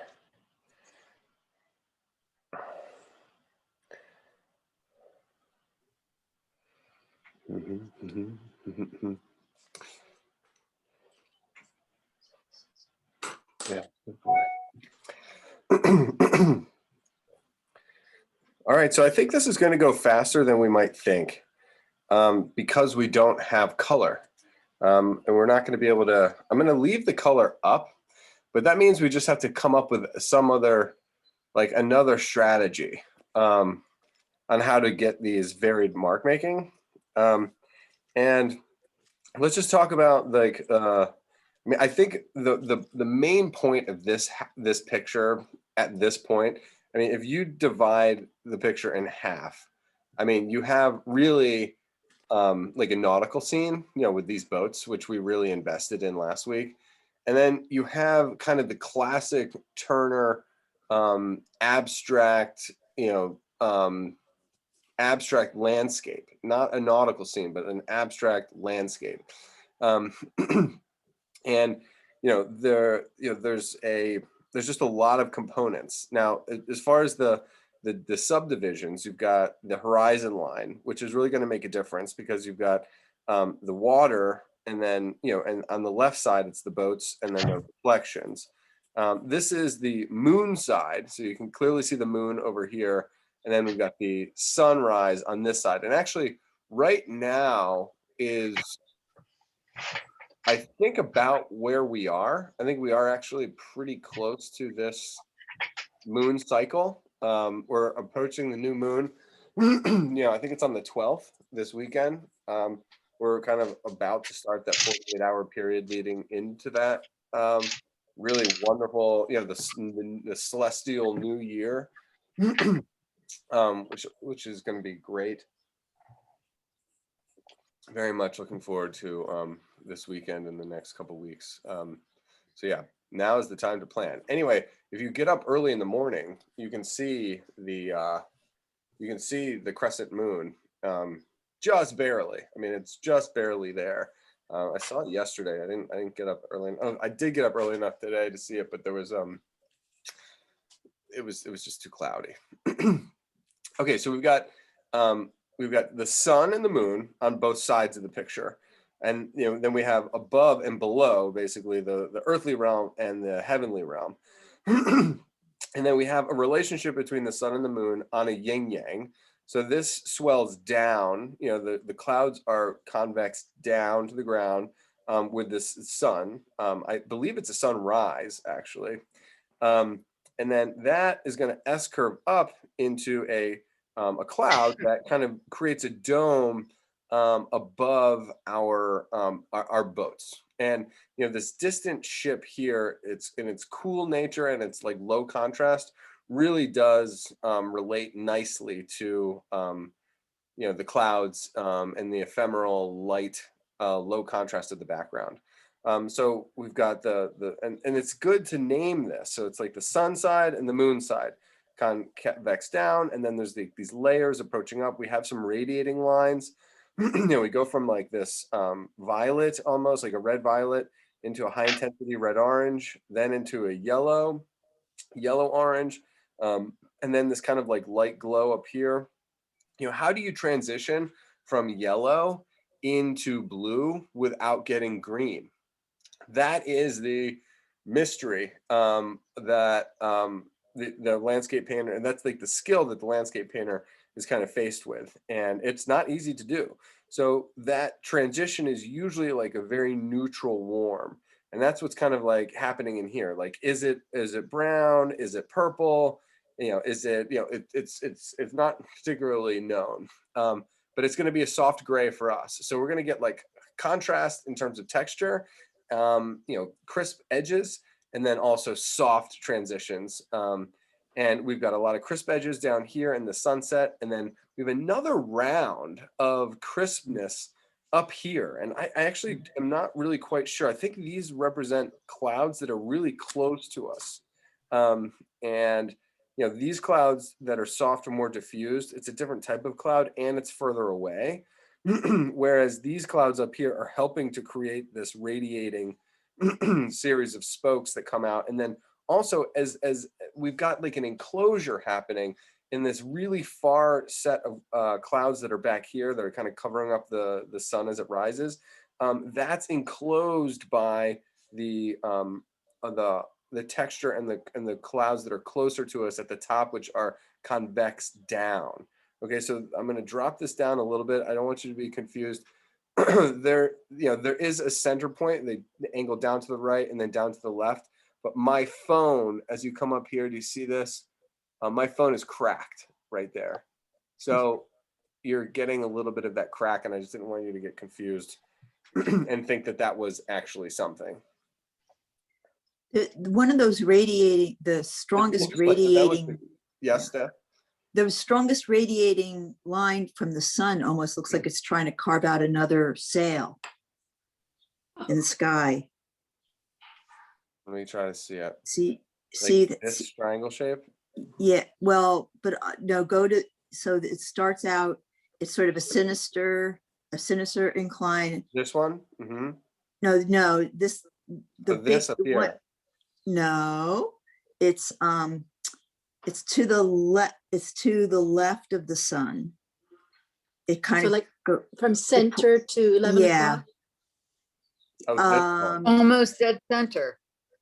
This one? So it's just the strongest line that comes up from that cloud cover below, and it creates sort of a angle, an incline. It's okay. Like at It just 11, looks- 11 Yeah, o'clock. that one. Yeah. Okay, the strongest beam of Yeah. light. Yeah. So it almost looks like another sail, the way he does that. It Mhm. does, and Yeah. that is a dominant angle. And Yeah. if you bring it down here, where that smoke immediately comes out of the stack Yeah, Oh, yeah. is at that same angle, and so is the top of that sail. yeah. Okay, so this sail, that smoke, and that radiating line, Mhm. all fit at the angle. That's really good. Mhm. Yeah, this is going to be really complex in here, because there's all these clouds that are running this way, and then you hit this like highlight that's in the middle, and that's kind of where not the horizon line, but the sight line, like where our sight line might be. You know, anyway, and then so we have all of that action that's going to go on. It feels like there's like a spiral. You know, there's a yin yang that happens in there, and then you have the sun, and then you know there's the cool nature of the water below the sun, and then below that kind of cool gray mist, you get the radiating lines of the reflection of you know, this kind of like triangle period. So there's the dominant vertical, but then these lines are radiating out in the reflections of the water. You know, whereas you have the reflections of the boat on this left side, and then you have the moon. The moon is, you know, reflecting the sun's light back to us, and then and then it goes. It's the moonlight hits the clouds a little bit here, then it hits the water off in the distance, and then it also hits the water, you know, at the bottom left-hand corner of the picture. So there's a lot of energy that's coming from, you know, the moon itself, and you know, the moon is higher, creating a longer vector. The sun is lower, but also creating a very powerful vertical element on that side. That's so interesting how there's like this triangle. I didn't notice that before, but the reflection of the water, the sun, and then the moon up there all make this triangle that seem to frame out, you know, the space that the boats exist in. It's kind of interesting. You know, the X factor, you know, the factor that's bizarre is the, you know, is this like buoy, you know, that buoy, which is just, I mean, it's anchored and anchors, you know, this side of the picture. And I wonder if that is the target point for where they're going to pull this boat. I think that nautically, there has to be that connection between, you know, this buoy and, you know, where they're taking it. I hadn't thought of that before, but I can't think of any other reason why. I can't think of any other significance for why that would be in there, because compositionally, it's an anomaly. Like I can't Makes quite sense. put it. I'm just missing the info. What was that, Grace? That makes sense. That makes sense. And it seems like it's targeted. You know, it seems like that's where they're dragging it. All right. All right. So what we need to do, I think my strategy for like executing the rest of this picture is to be able to set it up, for crying out loud. Okay, there we go. I'm going to zoom out. And I think I'm going to try to get our principal elements set up within the rectangle. And I'm going to say, I've got to,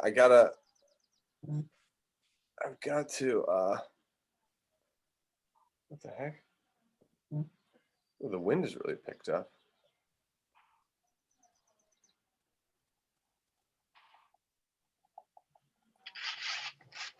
Sorry, I keep getting these messages from other students. So I have to figure out, I think this is the bottom of the picture. So if I have, you know, the height of this ship, does anybody know how many heights of the ship go into the hole?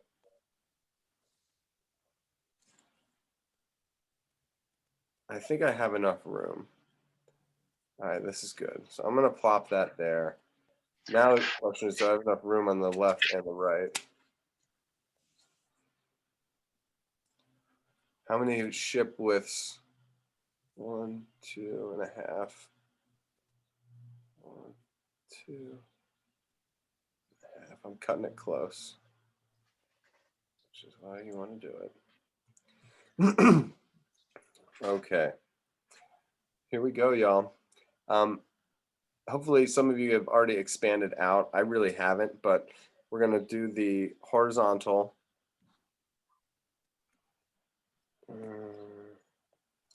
We're looking for the horizon line, I guess is what I'm saying.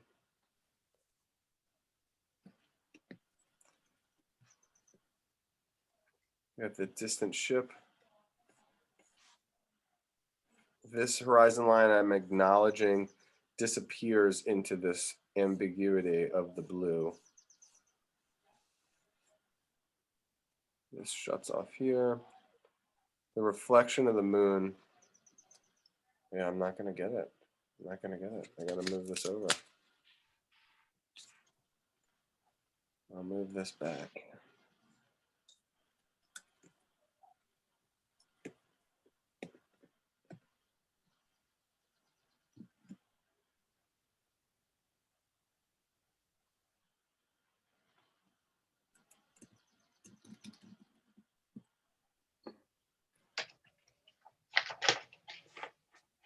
You can see my picture. You can see my image up there. All right. So we're gonna go off to the side. We gotta go from the corner of the boat. And then I can see my little moon highlight right here. So I'm just put a little circle for the moon, recognizing that it is the light. It is gonna be a light note. And then I could run a vertical up from there and then a drop a vertical down so that I can begin to get some reflections of that moon. And then I can find the edge of the picture.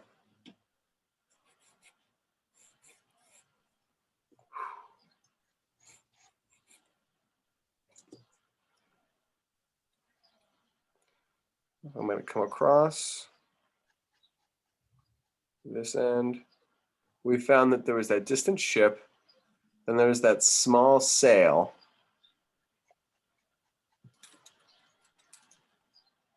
I made that little sailing boat too big.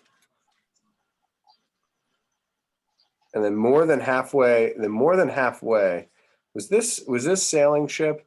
Would you agree that this teeny sailing ship off in the distance, would you agree that that was the center of the whole picture? Hmm. That would be nice if it was. That would be really nice. Then I would be able to figure out if my drawing even fits on the page. Man, I may have made my my ship too big. I don't think so though. I'm gonna force it. We'll do this little. Did we determine what that little rectangle was along the horizon line? Could it be a lighthouse? Could be. It has something over it. At first, we thought it was a bridge, and then maybe not. Because there's something behind it, I think.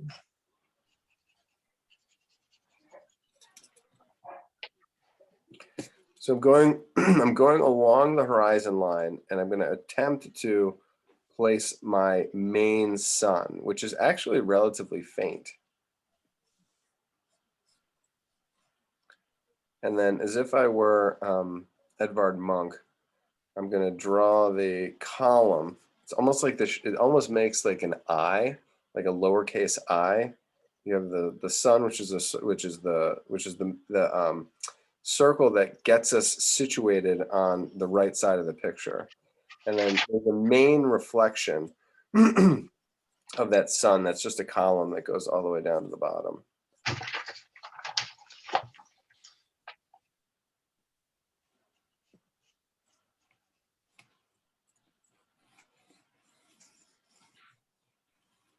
I'm going to say this is the bottom of my picture.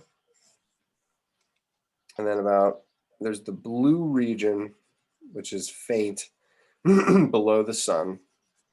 And there's the main part of the column, and about halfway down from that column begins the triangle of the radiating. So this is the triangle that I'm claiming exists, this light triangle. And I would say about halfway from the bottom, from like the bottom of the blue to the bottom of the picture is the highlight, which is the immediate, there's this little reflection that goes right next to the buoy that our ship will be anchored to. And the buoy is a cylinder tilted to the side. And then that has its reflection And I don't think it would be too much of a violation to shade that in a little bit.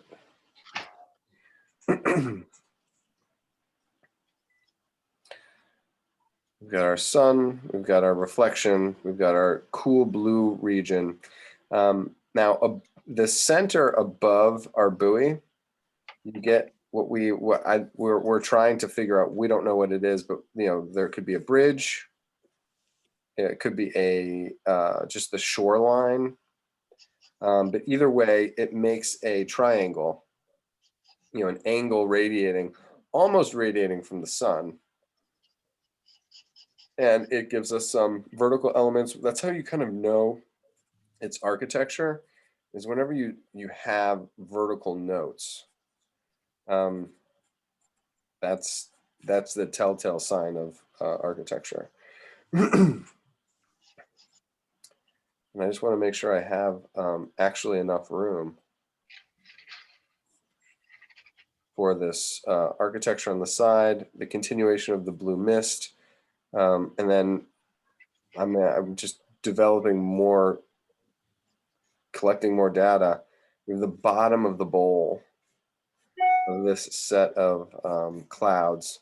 And the reason I needed that is because I wanted to make sure that my side of my picture was placed properly. Awesome. And when you're dealing with like just color fields and paint stroke textures in such an ephemeral and such a kind of a relatively unfamiliar subject, you know, because even if you do watch the sun rise every morning, even if you saw it every morning is different, and it still only lasts a few minutes, you know, so that's like the experience of sunrise and sunset is a it's an experience that it's hard to get really acclimated to, because you have to develop so many hours, so many days just to get a few minutes of experience. Whereas like north facing studios where the light doesn't change at all and you're looking at an object that holds still for 12 hours in the same light, that's easy to get used to. And the change is happening all so fast. Okay, so we've it's really fascinating to see I believe that the sun in this horizon line is roughly you know, 1/4 of the way up. So I'm going to start running some horizontals as I climb up this you know, column of clouds. The bowl happens above the sun, and then above the bowl you have it's like it's the way that the light is bouncing off of like a sun cluster or a thin cluster, and it seems to like kind of radiate out from, you know, concave, excuse me, swells up versus swelling down. So this little hot spot here, it kind of swells up, and then that has its own little glow. And then above that is where you start to pick up some, you know, some straight line vectors. And I'm anticipating that this might be kind of the middle of the picture. And if these diagonals here, if I run a horizontal across, it's hitting roughly the top of my smokestack and the top of the sails. That's pretty good. That is pretty good. All right. I don't think it would be bad. You know, one of the main design vectors of this entire composition is the bottom of the bowl, and seeing how that S curves up. I'm going to tape my drawing down because I'm pretty committed to this position at this point.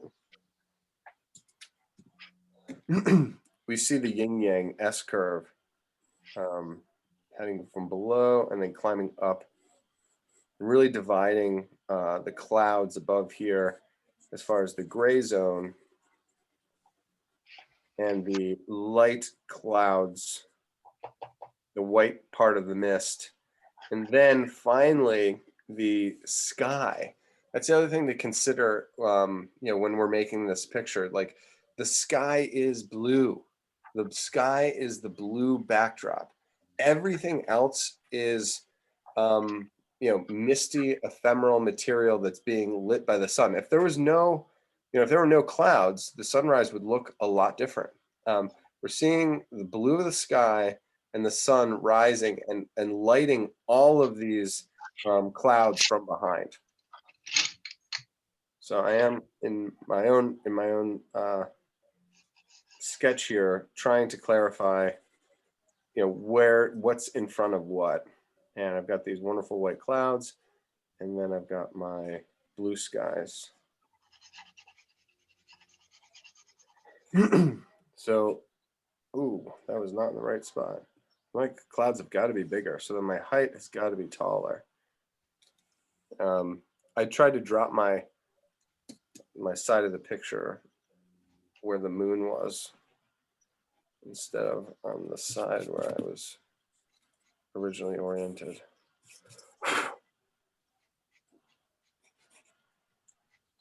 The boat, the corner of the boat.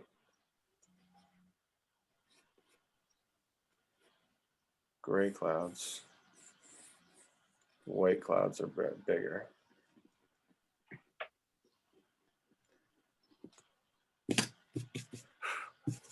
So I'm trying to take an inventory of all the things that I'm going to need to color and paint.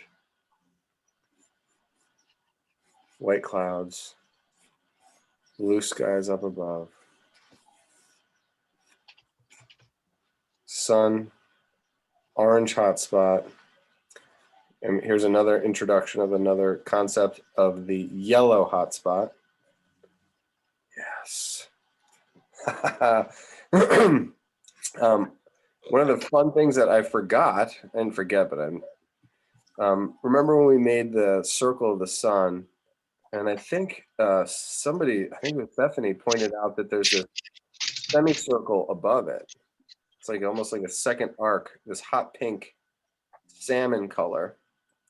Then you get the yellow hotspot, yellow orange, excuse me. So it goes from the diffused pink for the sun, then a vermilion or even a salmon color for the highlight. Then you get the red, the yellow orange hotspot, and then we're going to get the yellow green hotspot above that. And then that's where we can kind of attempt to describe the radiating lines.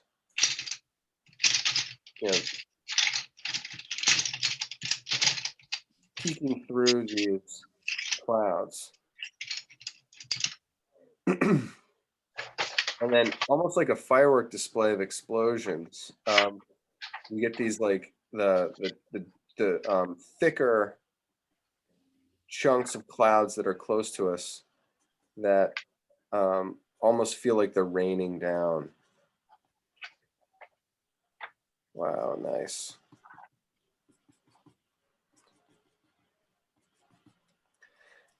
How we're going to handle those, how we're going to draw them with pencil, Lord only knows. But we have to at least acknowledge that they're there. The nature of the sun is to radiate lines out, and I'm looking at where my sun is, and the clouds make it so complex and so wonderful, and almost not radiating in how they don't radiate. There's this left side that does seem to create that moment, but where the real radiation lines seem to be picked up are down here in the water. And you have the central column of the reflection, and then you have this intense yellow and intense orange that I was saying builds that triangular base. And the red, orange, and the vermilion help reflect the buoy below the even the reflection in the water. I haven't even started, toning or anything. I'm just identifying players and where they need to go. Maybe that buoy is even bigger. I'm not even sure. But look at where the water, it makes almost like it's almost like a flower, and having these petals and how they radiate all the way across the picture. The radiating lines do kind of approach the bay, where the water underneath the ship is, very calm. Now there are reflections, but the nature of the water itself is acting like a mirror for the ships. And then, but the water has to connect. The water that's reflecting the sun has to connect to the water that's reflecting the ships, and you get this like really soft, beautiful, smooth triangle beneath the horizon line, create the hypotenuse created by the radiating lines of the sun, and then the leg or the vertical element is created by the reflections of the boats. And I think when we're starting to shade these elements, it's going to be about the transitions. We're finding where all of these elements are happening. How do they transition from the intense gold clouds to get lighter, to get darker, and then to get lighter again, and then to translate and then transfer into blue skies. And having the introduction of these two sides of the picture, you have a right side, which is the sun and all of its elements, and then the ships on the left side and all of their elements. Where do those two sides overlap? And it's in this triangle below the horizon.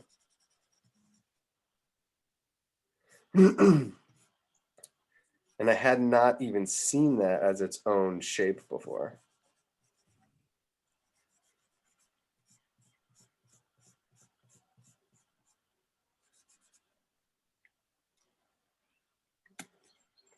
I have a feeling we're going to be erasing a lot.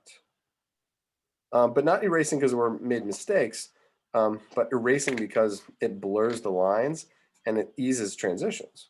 And when we're working with, kind of ephemeral, non-material, or very like low density subjects, the blending is so crucial. I mean, this is if you look at this corner, this is I want to call it like impressionist, but I mean, this is pre-pointillism, but this corner is very pointillist. And how he's like layering the paint and applying the pictures. Look at that. I love this little hot spot, this little sun hot spot, maximizing the contrast between that buoy and the in the background. Something else.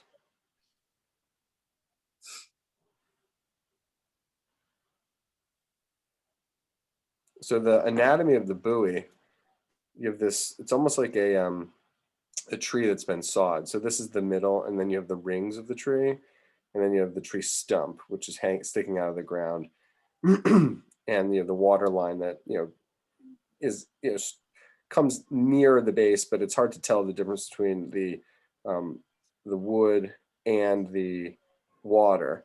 It's easy to tell the reflection of the water. So it's like the buoy, and it's the reflection in the buoy, and then the trace elements of this red orange trickles all the way down to the bottom of the picture.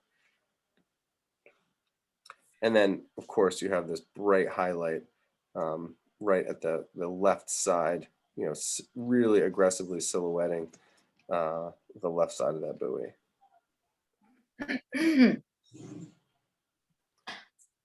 I should not have zoomed out. That's okay.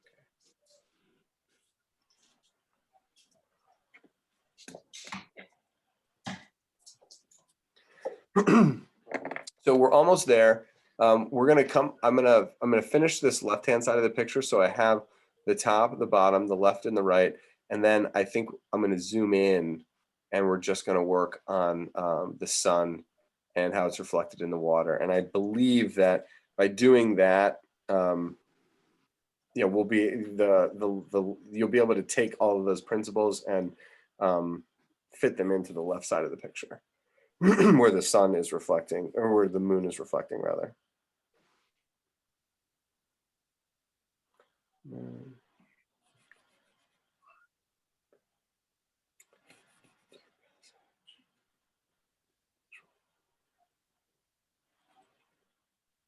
Ooh, that's cool.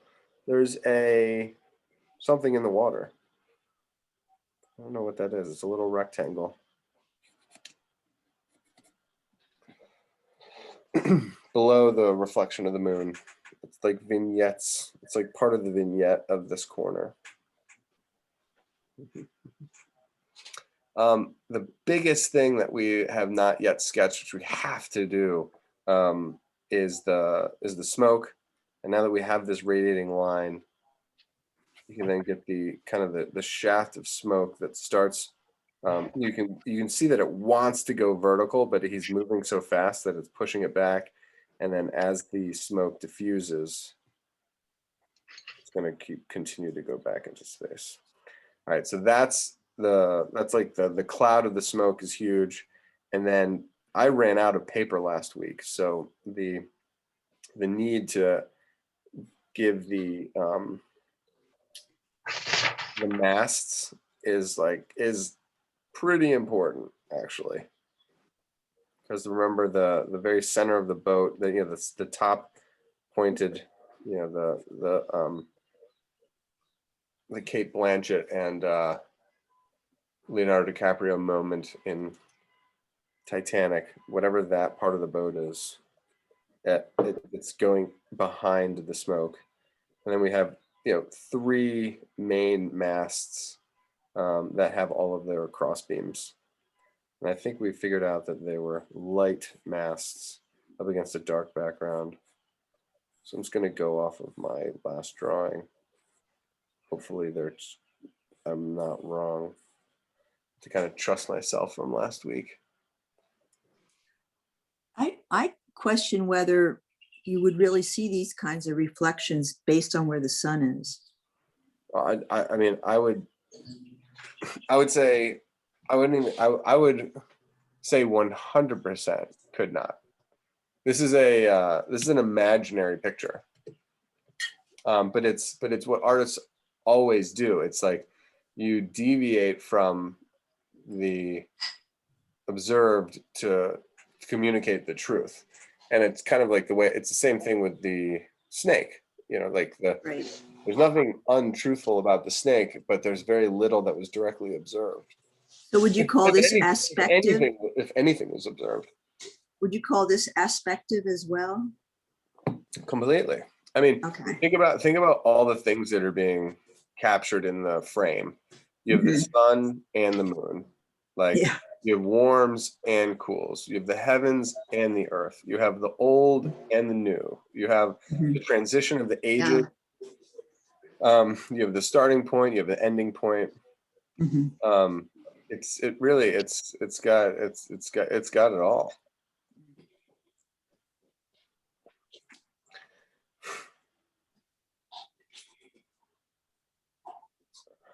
Oh yeah, I guess that would work. I am trying to think about what if this did exist. That moon is just spectacular. Because if the moon, he must have been facing west.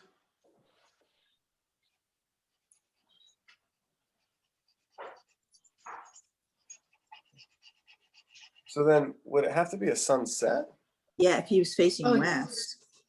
So it would have to be a sunset, and it makes more sense with the narrative that it would be a sunset. Yeah. The scene in the movie, if you watch the movie, he's going out early, and he sees this during a sunrise. But the orientation of the sun to the moon with this axis would be a sunset, I believe. And he would be facing this direction. And because it's the ship's last day, the sun is setting on the ship. The sun is Yeah. setting on an earlier age. Yes. Yeah. right. So I'm gonna. Yeah, I'm gonna claim that it really would have to be a sunset. I've been calling it a sunrise mainly because of the movie. I was influenced by the movie.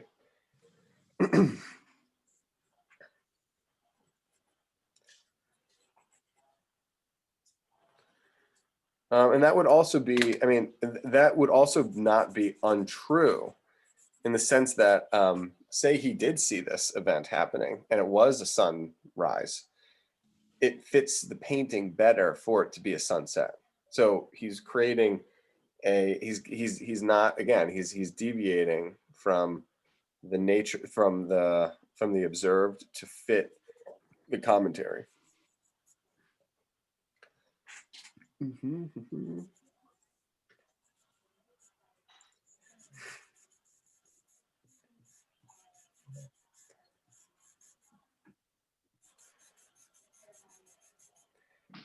This coloring part, this is coloring, and it's coloring without even using any colors. So it's going to be a lot easier than I think you think. I think what we just did is no joke. Like, we had to dissect the entire composition and place all of the things. But in order to fill them all in, it's actually not that hard. I'm really trying to make this blue shape back here tie all of these earthly elements together. There's it's in gradations. So the highest contrast is the buoy, and then on the edge of the stream you have kind of this deep dark spot, and then behind that it's a little bit lighter, and then behind that it's lighter still with the blue, and then you get the reflection.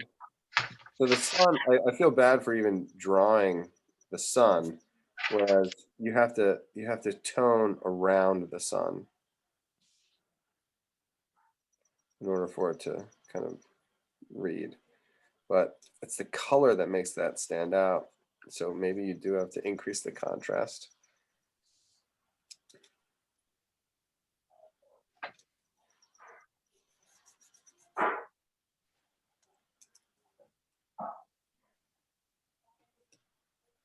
Oh yeah.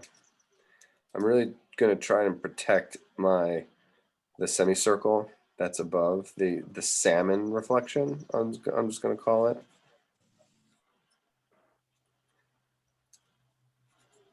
But that being said, the bowl of clouds, we're really able to go quite dark in there. Very textured, very contrasty.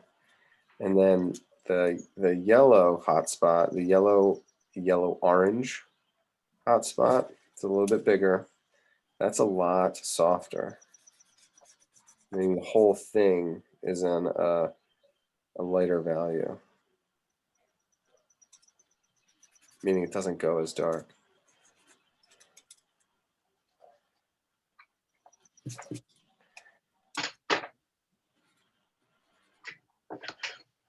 And even though the yellow hotspot, the yellow-green hotspot above that, it's relatively light, there is a lot of texture, there's a lot of contrast. And the same thing goes for a lot of this chunkiness. So we can actually use the texture of our pencil to just, we can use the marks on our pencil to describe the texture of the paint.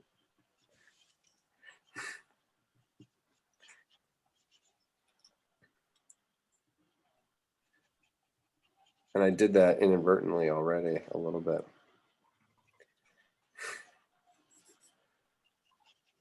There should be some kind of, ooh, we got almost like above the yellow-green hotspot, there's like almost like some secondary radiating lines. and allow yourself to get lost in these little in little parts. I'm going quickly because I think this probably most likely will be the last week on this one, so I'm moving on the faster than I would normally like to, because everything is you can get lost in the sky, and you should get lost in the sky. I mean, just look at, attempting to see these forms and, try to see what Turner was thinking. And then you can imagine what he was actually seeing.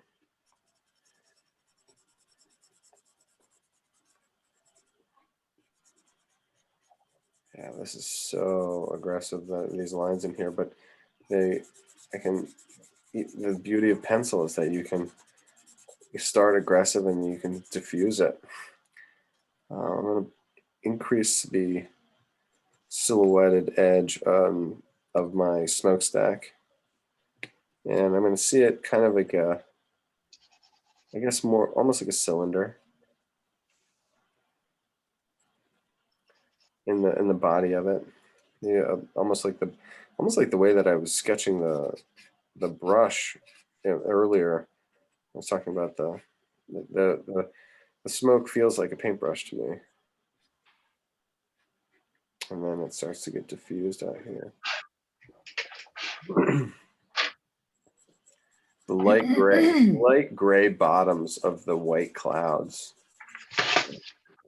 Like great. And they add for like a nice backdrop. Oops, sorry.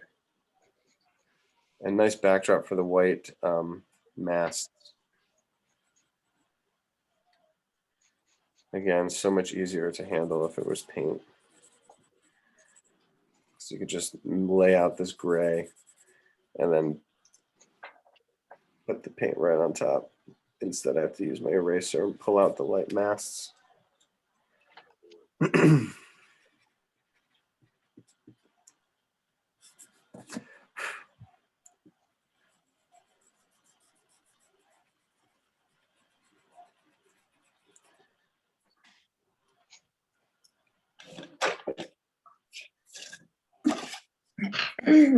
Just wish I had blue.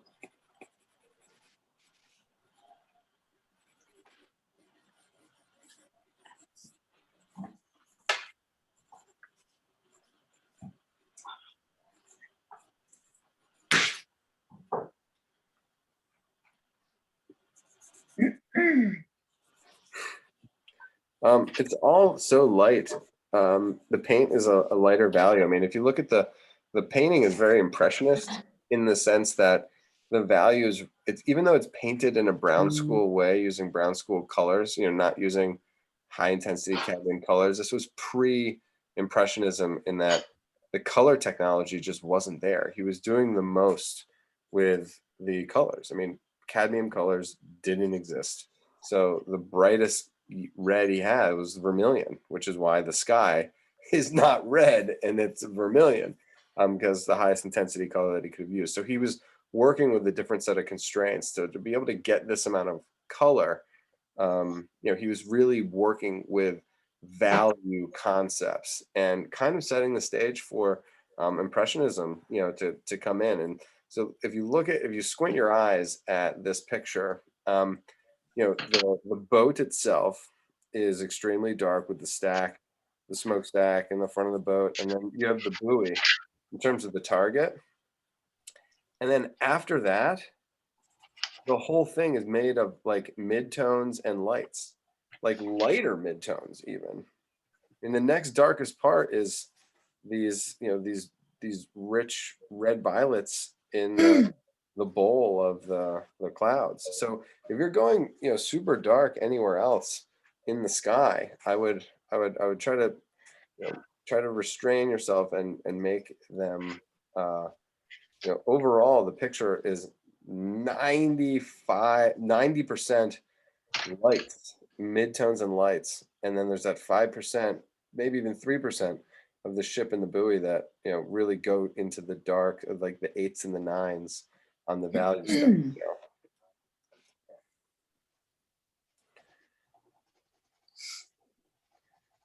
I think that's why this picture is also seen as being so pivotal stylistically.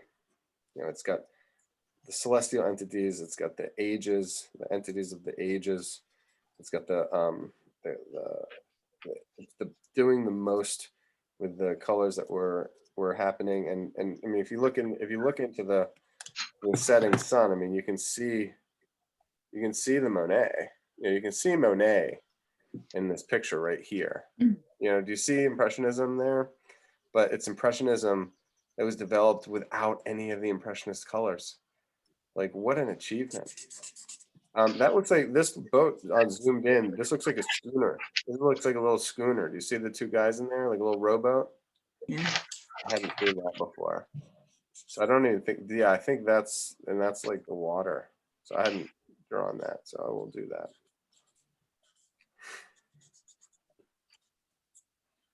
Oh, I just had not made that connection to Monet. I'm so glad I did at the last minute. Yeah, look at that. I mean, this holds up. I mean, this holds up as good as anything that you're going to see out of the Impressionists. And it was 80 years before with half of the technology of the paint.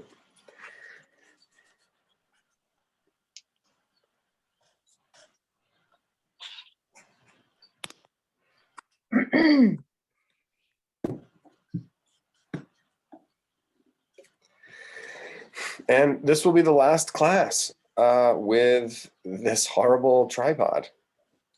You had a good run. You had a good run, tripod. It's been fine. Yes.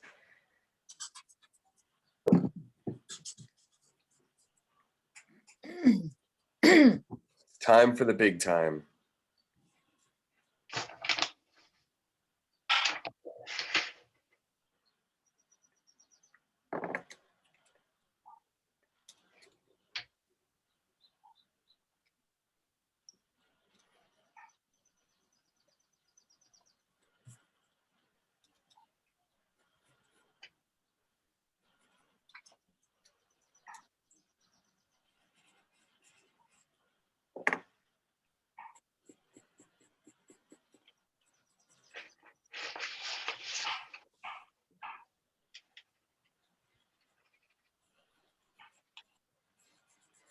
I'll try to find the essay and send it to you.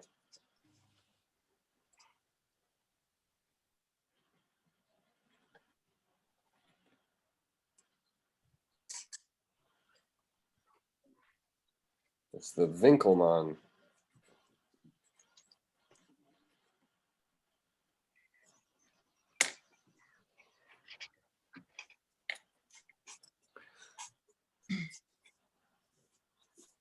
I just am so taken by the water that you have churning up and about and around from the wheel on the tugboat, Yeah.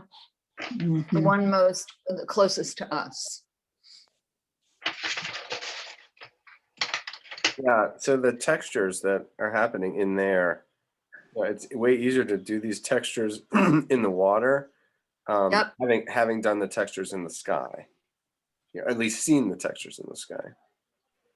It's going to be really great. I was really referring more to the directly under the wheel.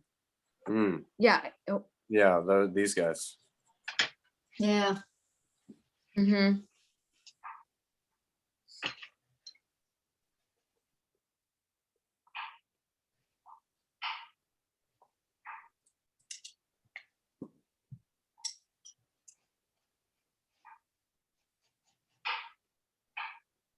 I still think my favorite part is the soft blending in between these two zones.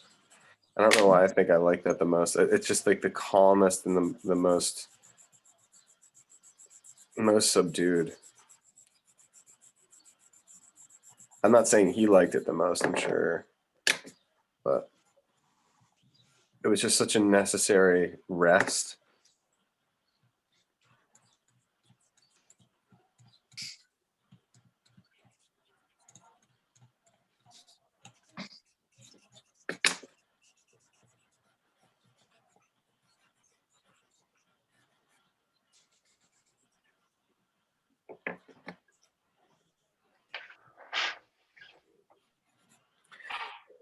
And my paper, this little flap of paper that we did the boats. I can't believe we spent all that time on the boats. It's so funny. I got it. Maybe I'll tape that down heavier. It's just the shadow from the flap of the paper is now. It's like makes the. It makes a line that I don't want. It's a little better. Mhm. I wonder if I should just even like rename the bottom of the picture. I think I will. Make it. I'll just make that the bottom. We're not missing out on much. That's better.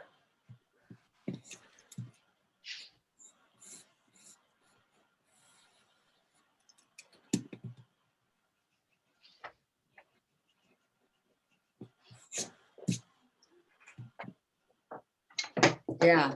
You tape that little corner. Bugging me. Yes. I do. I actually also like that the vertical aspects of the reflections. They work nicely with the edge of the paper as well. It's like this edge, is concealed nicely. I just can't get over it. How did I not put the moon in? Such a. Yeah, that right?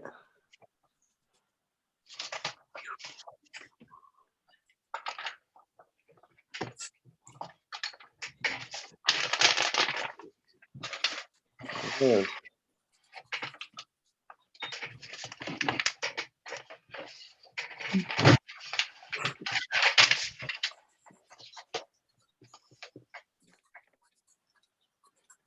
Turner is just like a.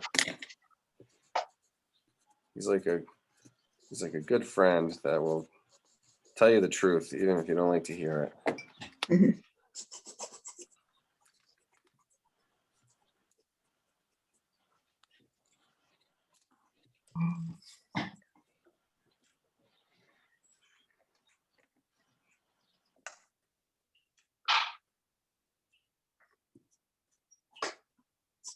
Oh, yes. Can you all see anything that I'm kind of missing or missing out on? We should go see this. I bet you it's got to be in London. Where is this painting? I'm gonna find out. And the question is, have I seen it? I honestly, I'm not the biggest Turner fan you've ever seen.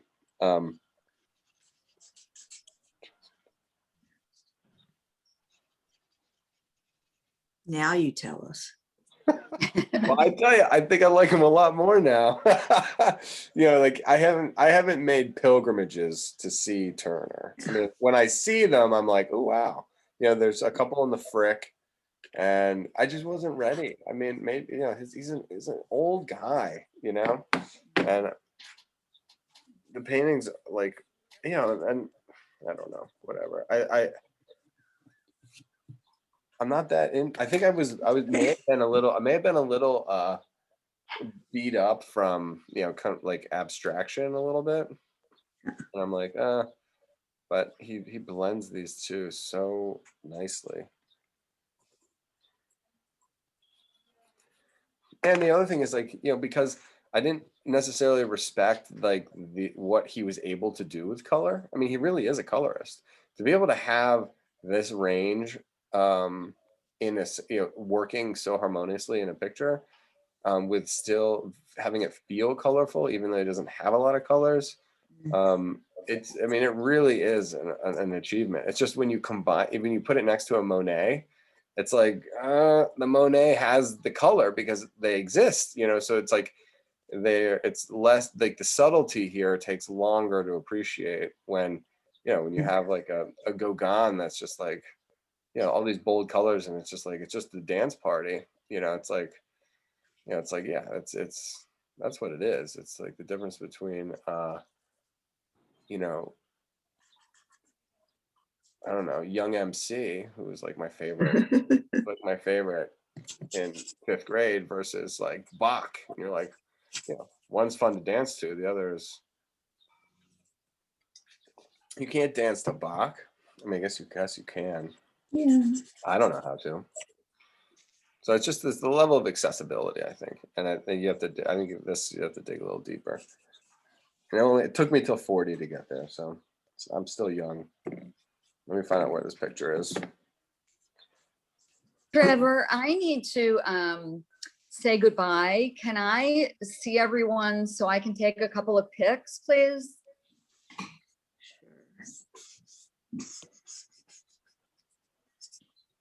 Anybody want to show? I'll show because I have to leave also. Yeah, me Okay, too. Grace, go right ahead. Oh, these are beautiful. Hold that just the tiniest bit. There you go. I can't see. Jesus. These are beautiful, beautiful. So yeah, it is at the National Gallery. It's Huh. great. Beautiful, Guys, Grace. I'm gonna stop the share. I didn't get to see it because I was looking that thing up. Will you just show it, especially if you have to leave? Yeah, Sorry. a lot more smudging to do and more white Nice. to That's pull out. beautiful. It's add- hard. Whoa, that's great. It's hard. Yeah, Beautiful. Interesting. I don't know, and it's hard to tell. I mean, you never really know. Like, I feel like you probably found last week easier than this week. Yeah, I mean, drawing the ship is easier than drawing all these reflections and I know, but there's like, I felt the opposite, which is so interesting. oh, nice. This is I know that's what's different. It could actually be a personality thing. Stephanie, how about you? Okay. You're up. I'm up. Ah, a little bit closer to your left and closer to you. Cool. Yes. Hmm. I ran out got- of space. Yeah, but you got that contrast. You got that. Yeah. You got that movement, and Yeah, I don't. Yeah, reflection. I don't see the sun, but that's okay. Oh, So it's much there. movement. It's there. There it is. It is there. It is there. Yes. Make it big. Yeah. Adele, you want Adele, to go how are you doing? You're on mute, by the way. Sorry. Mm, that Nice. still water. Oh my Yeah. Yeah. goodness. The- Lovely. You're on mute. If you Yeah. can hear. no. You're on mute. Mute. Sorry about that. That's I was it. saying that I got caught up with the concentric circles here. I've been working Mm, a lot on that, mhm. but so I'm nowhere on the sun side. Your tugboat is beautiful. The Yes, spirit of It all really these, is. the cloud zone feels like clouds, the water feels like water, and the Yeah. reflection. Yeah. I mean, the sunrise part is the clouds yeah. are distinct in that they're far away. You know, close Yeah. clouds are far away. So the mark making really is unique to the Mm. nature of the part Mm. of that you're referring to, and I think that's really good and hard to do. So that's nice. I got a lot more to do. Yeah, it's really. It's That's worth fun. it though. I think this painting's worth it. Yeah, All it's right, really Mary, you're up. If Hi, if Mary. you don't mind showing. Oh, hey, Steph, Stacy. Ooh, Oh. Yeah, so you really beautiful. worked on the piece from last week and really took it Yeah. far. Wow. So you did A see little the bit you saw it as a boat. Yeah, closer. good. To you, Mary. A little further away from the screen. And if you can just square that up a little bit. Yeah. And down. There you go. There's a lot of drama there. So much drama. Yeah. Absolutely. Yes. And what's being apparent to me is that the right side with the clouds being far off, it's like the snake when Stephanie was like, does the snake go far away? Does it come forward? And I think the distant clouds with the sun are far away. And then they S-curve not two-dimensionally, but actually three-dimensionally from the bottom, from the back, all the way forward to the top.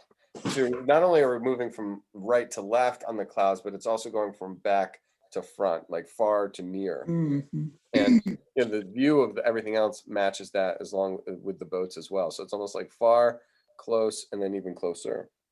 That's great, Mary. Thank you. And Thanks, those Yeah. Trevor. those colors are awesome too. All right, Stace, you're up. Trevor, I did not do this. I Oh. just sat back and listened and watched your magnificence. Oh, thanks. So Great. thank you. Well, I hope you still got stuff out of it. Yeah, Did we see that? absolutely. Did we see everybody? Was that everybody there? All right. Well, everyone say hi to Reenie. Irene. I really Hi. missed Hey, you. Rini. She's not here. She's gonna be in the recording. So we'll give We her a shout. missed you. Oh, oh. I missed you, okay. yeah. Yeah, Okay, I won't- when you do finish, oh, sorry, Stephanie, what's that? I was just saying I won't be here next week, but I'll be here Okay. the next week if that. We'll All right. We'll miss be you. missed, Well, if you're on a Stephanie. trip, have a Yeah, I'll safe miss you. trip. Oh, I will. All right, good. And then Bye. I will, what was I gonna say? Yeah, oh, please send me, Thank you. when you finish, if you finish, when and if you finish, please send me high Okay. resolution pictures, because I Okay. All right. thanks, guys. Bye, guys. Thank you so See ya. much. Thanks.